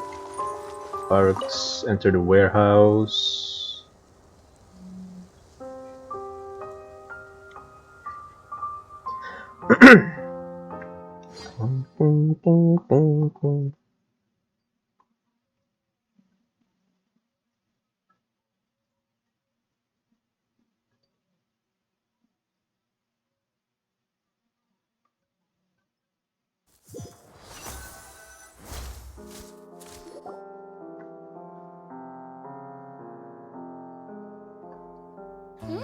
It's dark in here.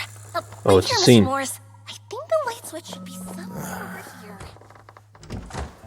Why did I have to get roped into this? What was that?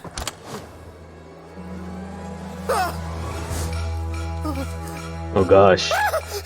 Who's there? Get me out! Get me out of here! Did you really think you'd get away, Morris? Oh, bro.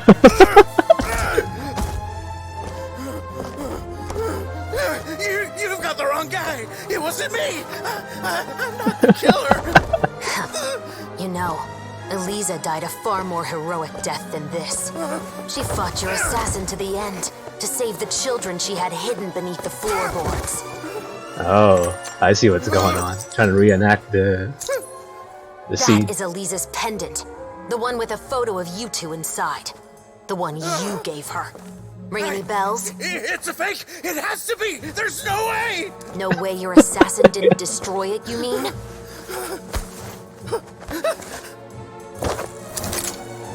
Did you ever love her, Morris? Or was killing her always the plan? No, please. Listen to me. I told Eliza to keep us a secret.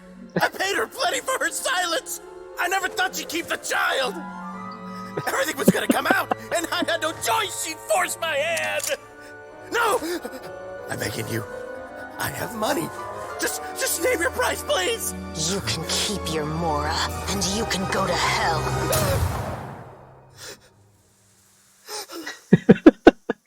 So that was the plan. I'm Captain Shovraz of the Special Patrol. Morris, you're under arrest for Eliza's murder.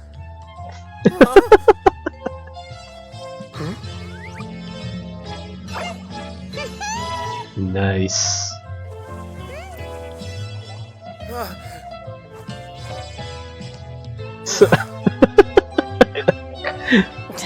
Yeah, that's funny. You're under arrest too, Oh. prop manager Veronique. Or I perhaps knew it. I should call you the Second Musketeer. Oh, Like how Paimon's just. What's going on? This wasn't in the script. Drop the gun, Veronique. Why? Why would you keep me from exacting revenge on this heartless monster? Drop your weapon. Damn. This is my final warning. A huge twist, though. Holy.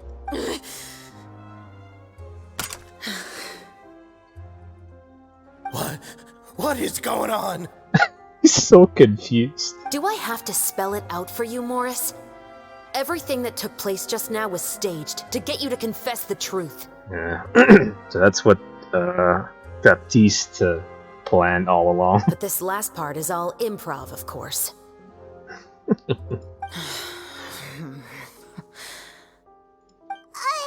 Chevres, you told us you wanted us to help you stage a play. You never said anything about the Second Musketeer. It's because even I had no way to confirm my theory until now. Thank you for your performance, Yoimiya. Could I trouble you to go and bring in the other Special Patrol members? They should be on standby just outside. He's so traumatized. Oh, and please tell the other cast members not to worry about us. We'll be rejoining them shortly. On it. Yeah, after a couple days, Chevres just appeared like that. Oh, that's hilarious. So what do you think, Morris? Care to talk about what happened 20 years ago? My patience is limited, you know. Don't force me to take you back to the interrogation room. I'd wager that you wouldn't last for more than a minute in there. With the recording we made, you have no chance of winning in court. Cooperating with us now is the most practical move. All right. I'll talk.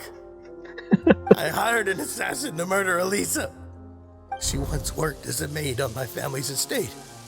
She was very beautiful, and after some time I fell for her. We kept our relationship a secret and carried out an affair for some time, but it wasn't long before she became pregnant. And if my parents ever found out, they would have stripped me of my inheritance and status, driven me out of my home. I also didn't expect Elisa to insist on bringing the pregnancy to term. She even asked me to leave my family and travel far, far away with her. Wow. She believed that you were truly in love with her. I didn't have a choice. I gave her a large sum of mora, told her to leave the family and to get rid of the baby. Yeah, that's sad. 10 years later, she sent me a letter. There were photos of 2 children, and she even asked if I could find some time to visit them. Okay. 2 children? Paimon thought Baptiste was the only... you mean... Bro, Paimon, come on. Catch up, bro. Even if she had the children against your will, you could have just ignored the letter entirely. Why kill her? I had just gotten engaged to be married to an heiress from another wealthy family. So if anyone were to find out about Elisa, my life would be completely ruined. I didn't have a choice. You did have a choice. You could have just ran away with her. No. You always had a choice. You just made the wrong choice. Again. Yep. Do you know how it feels to watch your mother be killed right in front of you? My brother and I were hardly even school age yet. We were hidden beneath the floorboards, grasping each other's hands like a lifeline. We were so terrified that we didn't even know we could ever take a breath. All we could do was to watch Mother try to fight back, and then collapse to the floor. Even after the assassin left, we were still too terrified to leave our hiding spot. We thought that he might come back.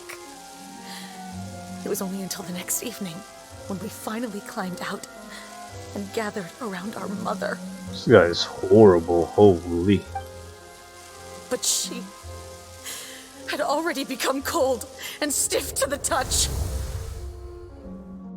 You made up your mind right then and there to bring this case to light. Not only that, we resolved to get our revenge. Uh-oh. And that's why you became the Musketeers. No, that's why I became a musketeer. The man from before was also killed by me. My brother had nothing to do with it. I figured Oh, as much. the twist, holy... You did? I once told these two that he didn't look like a killer to me. His confession from that night also rubbed me the wrong way. I think what really tipped me off was, how could I not feel a sense of regret in him? Huh? He confessed faster than any criminal I've ever met, but he didn't say a single word about you. He insisted that he was the sole perpetrator in the case. They were trying to protect each other. But after the questioning ended, I disassembled the musket we dug up from his backyard, put it in front of him, and told him to reassemble it. Wanna guess how far he got? He had no idea where to even start. He's never touched a gun in his life. Trying to protect his sister. Based on that, I determined that he was not acting alone. He only surrendered himself to draw our attention and create a moment of opportunity for his partner. So, I decided to play along. And as expected, the second musketeer followed us without hesitation once she saw Morris get separated from the rest of the cast. Besides, why else would he call the novel The Two Musketeers? But how did you know it was Veronique? Yeah, that's what I want to know. I figured it out the moment Baptiste told me his father's name. That so-called financial crisis was all just a ruse. He just wanted to sign up as the investor and then leave the film without any source of funding. After all, he has a vested interest in minimizing the reach of this story. It's really just the same thing as what he did to Eliza all those years ago. Human scum. But then Xavier pulled out all the stops and got the film made against all odds. Morris couldn't have that. With the killer in custody, he figured it was safe to act. And so he came to visit the set today, just as I expected. Yeah, it was all connected, actually. So you were behind all those mishaps? Yeah, I had a feeling that he was suspicious. As for the identity of the second musketeer, I assumed they'd probably stay close to Morris and look for an opening. And if they already knew that Morris was the film's investor, then that narrowed the list of potential suspects as well. Furthermore, being the props manager would allow the culprit to avoid scrutiny by purchasing mechanical parts in the name of the crew. With that hypothesis in mind, I went back to check Baptiste's orphanage adoption records. Guess whose name I saw on the same page, just a few lines from his. Veronique? My brother. He trusted you. As in, he trusted me to perform the deed on his behalf? He trusted you to stand on the side of justice. I am. I thought you could do it as well. Oh, the look on your face when you told him to go to hell. I really thought you'd put a bullet in his brain. Oh. Yeah, she would never actually. You know what he has done.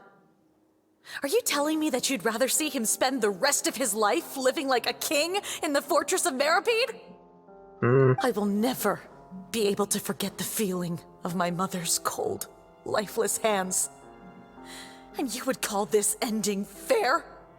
Is this what you call justice? It's the word again, justice. I won't lie, Veronique. I did hesitate when your brother first told me about the truth. I wondered. I agonized over whether I should really put a bullet in his head. So why don't you? Because that should never be how justice is carried out in this world. Perhaps, to you, justice is simply reciprocated. An eye for an eye, and a life for a life.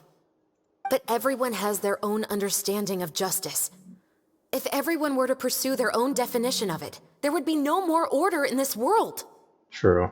Today, you'll kill Morris, and tomorrow, his children may come for you. The world cannot render judgments based on a desire for revenge. That will only lead to a cycle of revenge, as well as the destruction of order and civilized society. Domino effect. Fontaine is founded on a set of laws and a standardized code of justice. That is why we are the nation of justice. But with all that said, I will promise you this. Morris will not lead a cushy life in the fortress of Meripede. Chevros, the rest of the special patrol is here. There we go. Thank you so much, Yoimiya. Letelier, Terena, please take them away.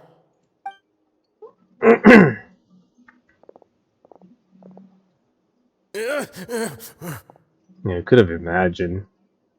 Like, so, so it is a true to life. Oh my goodness, so good. I still can't agree with your reasoning. I know.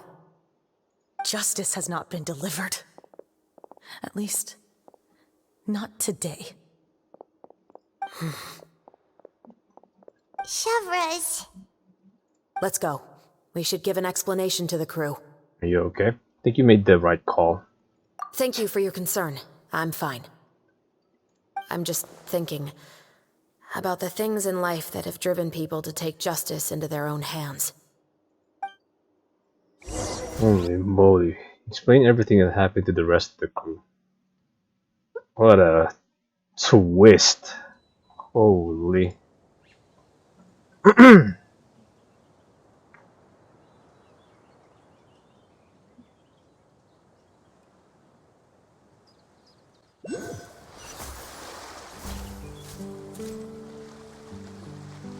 Alright. Who would have thought Morris would turn out to be... I'm at a loss of words. How could he have done something like this? I'm just glad that you're all safe and sound. Who knew that such a labyrinth of cases would be behind this story? Safe and sound. Well, what should we do now?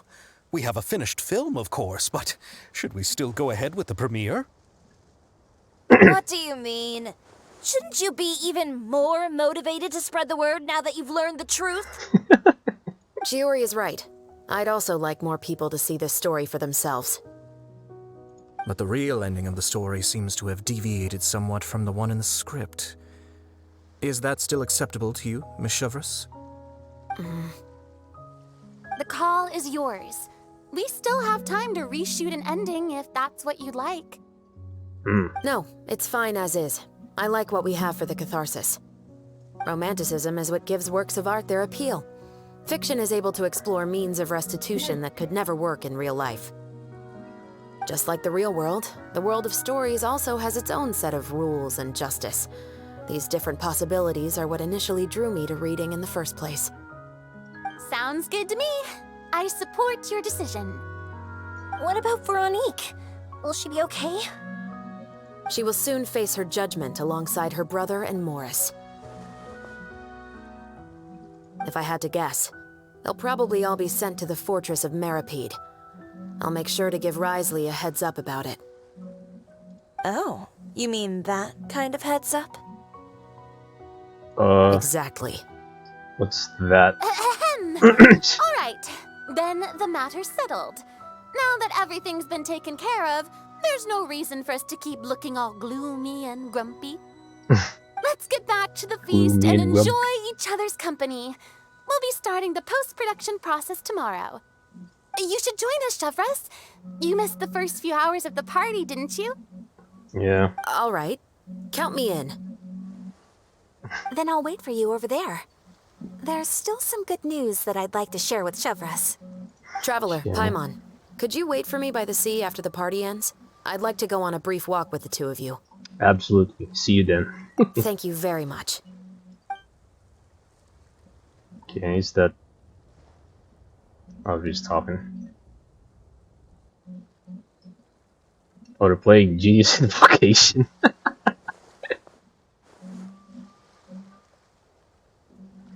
Genius idle animation. Alright. I think we're gonna talk to her now, maybe? Sorry for the wait. Alright, here we go. Oh, we weren't waiting long at all. Is there something else you wanted to tell us? No, I don't have anything new to share. I just felt that since you were my investigation partners, I should have another conversation with the two of you. Traveler, how would you have responded to Baptiste's request if you were in my shoes? I would have done the same as you. I would have helped him get his revenge. Huh. I'm humane, so... Is that so? Well, thanks for sharing. Oh no. When I was young, my father often took me here to swim. We'd come rain or shine, even when it was freezing cold. I wonder what's the difference actually. I wanna know. Probably search that up. He told me that swimming was the best activity to train one's strength of will. You could never give up before reaching the shore, especially when the water was cold. Oh? Why's that? Because the moment you give up would be the moment you die. At that point, I still hadn't received my vision. Okay. One winter, the chilly wind felt almost like knives on my skin, and the seawater was so frigid that it numbed my toes the moment I stepped in. I cried and begged my father to spare me from having to swim across, but he wouldn't listen. He used to be a member of the Special Patrol as well. You could say it was his way of educating his children. Okay. That sounds awful. It does, When he actually. saw that I wouldn't stop crying, he just picked me up and tossed me into the icy water. Oh my gosh. The bone-chilling cold took away my senses. I couldn't feel anything but fear and rage. I waited for my father to save me, but one look and I knew he'd already started swimming for the opposite shore. I realized that if I were to give up, I really would die right then and there. I used all of my strength to try and catch up to my father. Those few minutes felt longer than my whole life up until that point. I did, however, make it to the other side. Nice. I've never felt afraid about anything in my life after that, nor have I ever cried again. That way of teaching would have never worked on Paimon. Yeah, I don't think that was the right method for anyone. It's just that, working now as I am in the pursuit of justice, I still sometimes feel like I've been tossed into that winter sea all over again. The anger and the helplessness. Chevres. But the worse I feel, the more I know to never give up. The alternative would be to forever lose myself among the waves. Anyway, how about a race? Neither of us will drown, but we can still see who swims faster. I'm game. You guys go ahead. Paimon will grab the clapperboard to mark the start of the race. Bruh. Oh, you're actually racing, bro. What the hell?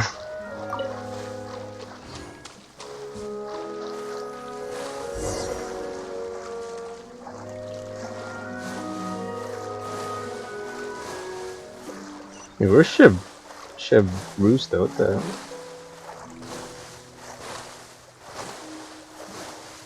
Are we actually racing or just... Oh, that felt good. You were so fast in the water, Chevres. You were swimming even faster than Paimon can fly. So, about the Special Patrol. Did you join because of your dad? Partly, but I'd say I was more inspired by the heroes I read about in stories growing up. Oh, so it's due to your love of stories. Of course, it was only after I joined the Special Patrol that I learned that truth is often stranger than fiction. Oh, no facts, actually. No cap about that. Come on, let's walk a bit more.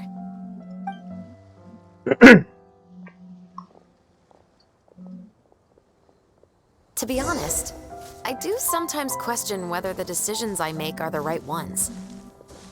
But I know that no matter what, I must keep swimming. Because the only thing I've got my eyes on is the shore in the distance. Okay. Yeah, this was a fun event story quest, bro. Or fun event quest. Thank you for coming on this walk with me. I feel a lot better after getting all that off my chest. You're welcome anytime. Huh. We're nearly back at Baptiste's house. How ironic. Huh, you're right. I didn't realize we were so close. He really did plant a lot of flowers. It's just like how he described it in the story. Huh? Wait, Paimon, Traveler, look! The rainbow roses in the garden. They're in full bloom now. Ooh, it look nice. Where the roses bloom. Oh, Chevreuse is here.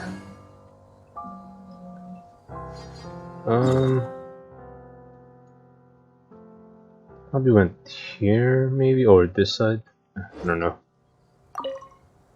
Even though it's a bit late, I must thank you for investigating this case with me.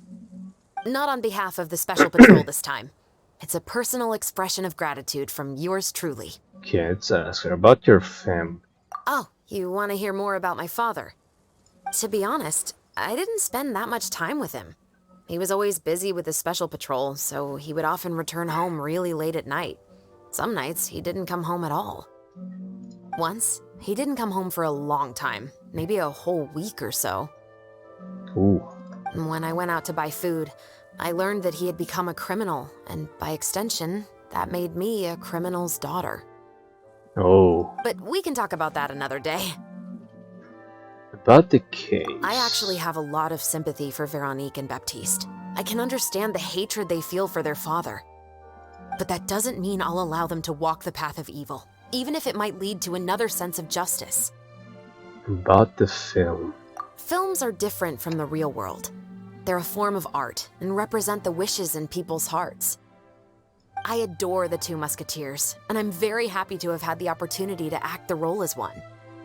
I can't wait to catch the film when it premieres in the Opera House. I'm looking forward to seeing the audience's reaction to the climactic ending. Please take care. Thank you for looking out for me. I'll see you at the award ceremony. I'd be very surprised if we don't win. Oh. Oh wait. Is it done really?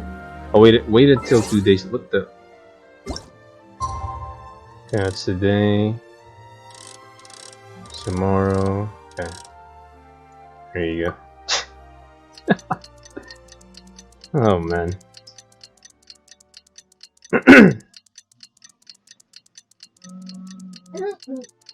Okay. Shit, a long ass time, bro. Ay, ay, ay. Okay, day after tomorrow.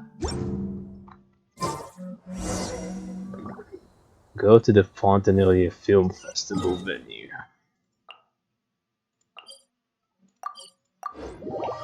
Alright. Here we go.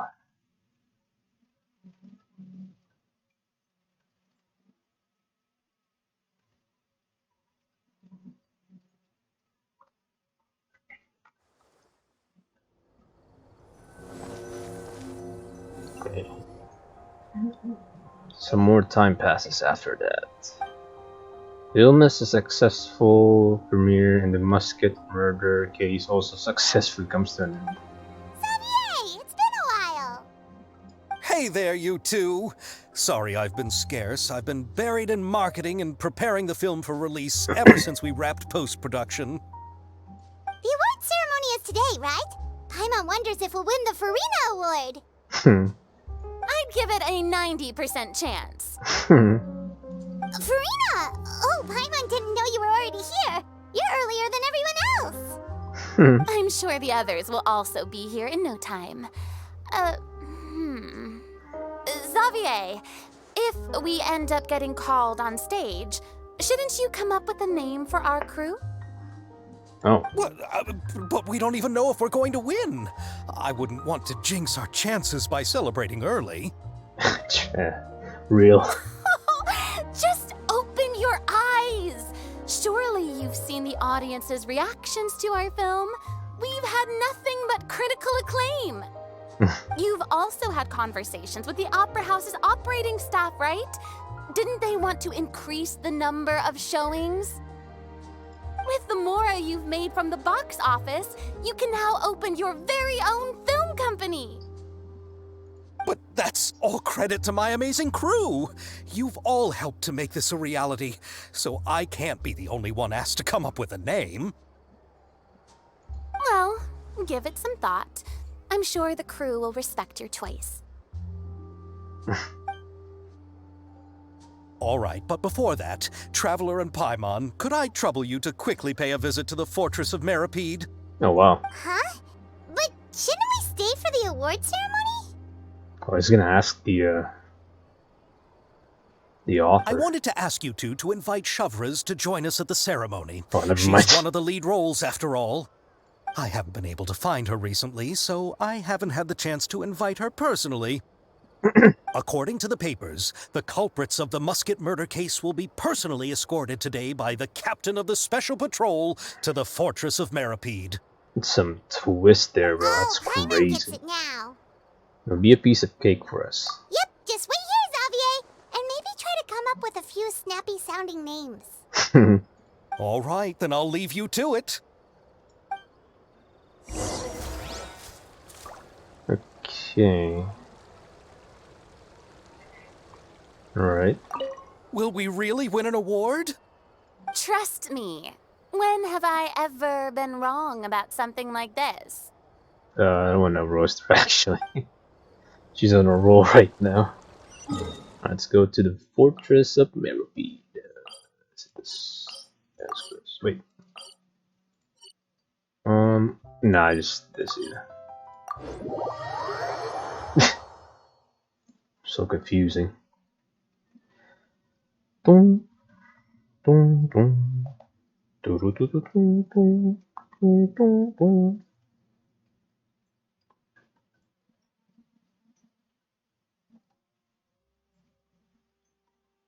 Boom, boom, boom. Do do do do.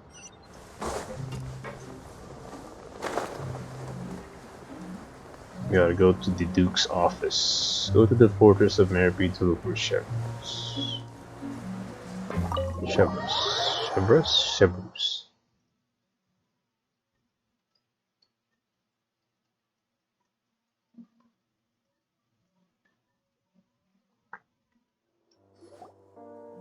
This is as far as I'll be taking them. I'll leave the three of them to you now. Got another errand to run? Something like that. I'm expected at a party. Oh. Now that's something you don't hear every day. Found a new pastime? No, it's just a special occasion. Shavras! Risley! I just barge into his fucking fortress. Festivals really do bring people together. It's been a while since I last had so many visitors at the Fortress of Meripede. Call it the festival spirit, I guess. Yeah, you could say that. Even our head nurse has gotten herself all worked up preparing super deluxe nutritious shakes. Just one gulp and you'll have met all your nutrition needs. Oh gosh. Were you talking about work just now? We've already finished discussing everything. So, what do you think about my heads up, Mr. Risley? Okay. I believe I haven't yet made any promises or guarantees. But you also didn't shoot me down. Oh. Here, how about this? You could give everyone a copy of the newspaper. Perhaps on the day when the cover story happens to, oh, I don't know, expose a certain someone's misdeeds from 20 years ago? I suppose then a certain someone may soon find himself the most unlucky person in the Fortress of Meripede. Unlucky person. While another two people will soon be hailed as heroes. Speaking of heroes, did you two need something from me? Oh, actually, we're here for... Chevreuse. You're here to invite me to the party, right? Don't worry, I didn't forget. Ooh, then let's head back right away! Poor Risley, bro. See you, Risley! Happy Fontanalia Festival! And the same to you. Fontanalia Festival. Wait, can we talk to Risley? It's been a while, bro. Please, go and enjoy the festival. Bro, that's it? Come on now. What the hell? Oh, man.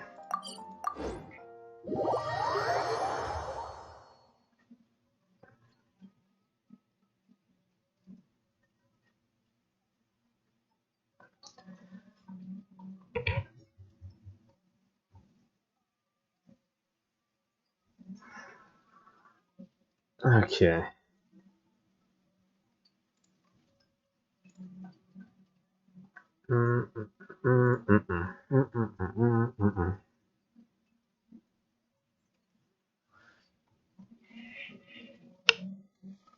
Alright.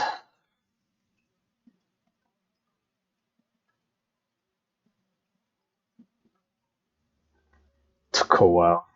Holy. Oh, no wonder. Immediate freaking scene. And the winner of the Farina Award for the first Fontinalia Film Festival is... There's a lot of people, holy. The Two Musketeers! Oh, nice.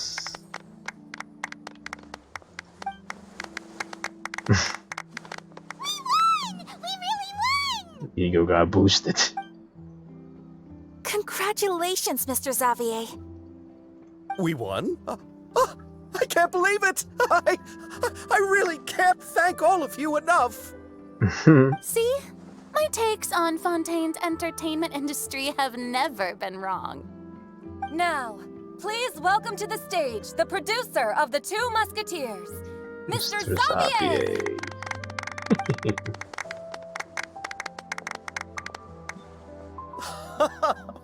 Thank you! Thank you all so much for your recognition and support.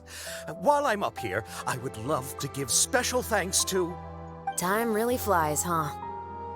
It certainly feels that way. It feels like it was only yesterday when you were teaching me to hold a musket. Will you come back to Fontaine again? Of course! I'm very fond of this city. There are so many novel and interesting things that it's been hard to keep track of them all. But how about you? Would you be interested in visiting Inazuma?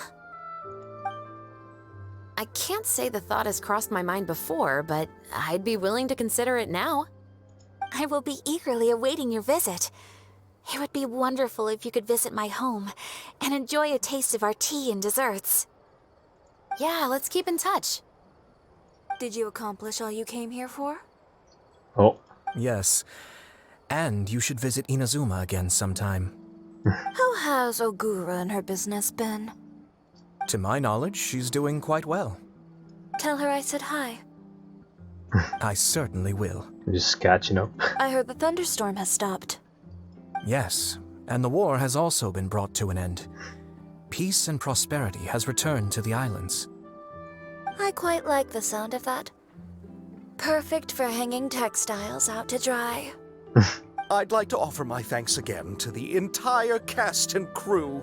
Without you, I would have never completed this film, much less had the opportunity to be standing on this stage. The cuts between characters interacting is really cool touch. With the support of my entire crew, I would like to officially announce our film company, Musketeer Pictures. Nice. Woohoo! That has a really nice ring to it. Musketeer And in that Pictures. case, let's please welcome all the members of Musketeer Pictures onto the stage for a commemorative photo. Oh, Paimon didn't know we'd also be taking pictures. Bro. Director Farina, I believe you are the most deserving person to raise this trophy. Huh? No. There's no need. It's so embarrassing. Nah. It's an honor the director deserves. Yep. I agree. Yes, I agree. Can't think of anyone better for the honor. Just accept that you're not getting out of this. Oh man, she's gagged up. Ready, everyone? 3, 2, 1. Musketeer Pictures!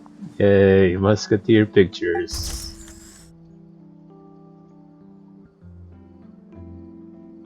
Nice.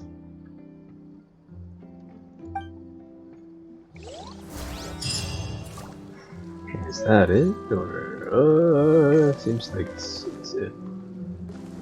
Is it? Let's talk to Farina last actually. Are the characters? Okay, Chevros and Yoimiya. I've heard that other characters are on somewhere in Teyvat actually, or in Fontaine, but yeah, I'm not gonna find them honestly. Miss Yoimiya, we haven't had the chance to talk, but please accept my thanks for everything you've done over the past few days. Oh, but I feel like I didn't do anything out of the ordinary. I'm very grateful for your assistance during that special performance in the warehouse. Yeah, it was hilarious actually. It was always going to be somewhat risky to engage and draw away Morris all on your own. You're only a civilian and have never been trained to act in such a dangerous situation. Don't say it like that. As the director's assistant, it was my duty to help out the crew however I could. It was an honor to help you solve the case. I have to admit, though, my heart was thumping super hard the entire time I was laying on the ground. I was scared that everyone would notice. You did great. Oh, and before I forget, if you ever visit Inazuma, please come and pay a visit to Naganohara Fireworks. I'll make some fireworks for you. I even know what shape I'd make. I'm guessing a musket. Telling you now would ruin the surprise. If you really want to see it, just come and visit me. Persuasion. Okay. Lady Farina, please allow me to take just one more photo of you. I would also love to get your autograph, just as a memento of our time together on the crew. Hey, I've had enough of the camera flashes from when we were all up on stage. Probably triggering her PTSD, bro. But Lady Farina, you are the best director I've ever met! The most photogenic maiden in all of Fontaine! This kind of lively and celebratory setting is exactly where you shine. I believe all photographers would agree. I agree, honestly. Come, the brightest star of our land! Show us your light! The camera is waiting to sing praises of your beauty! Well, I'm flattered, but...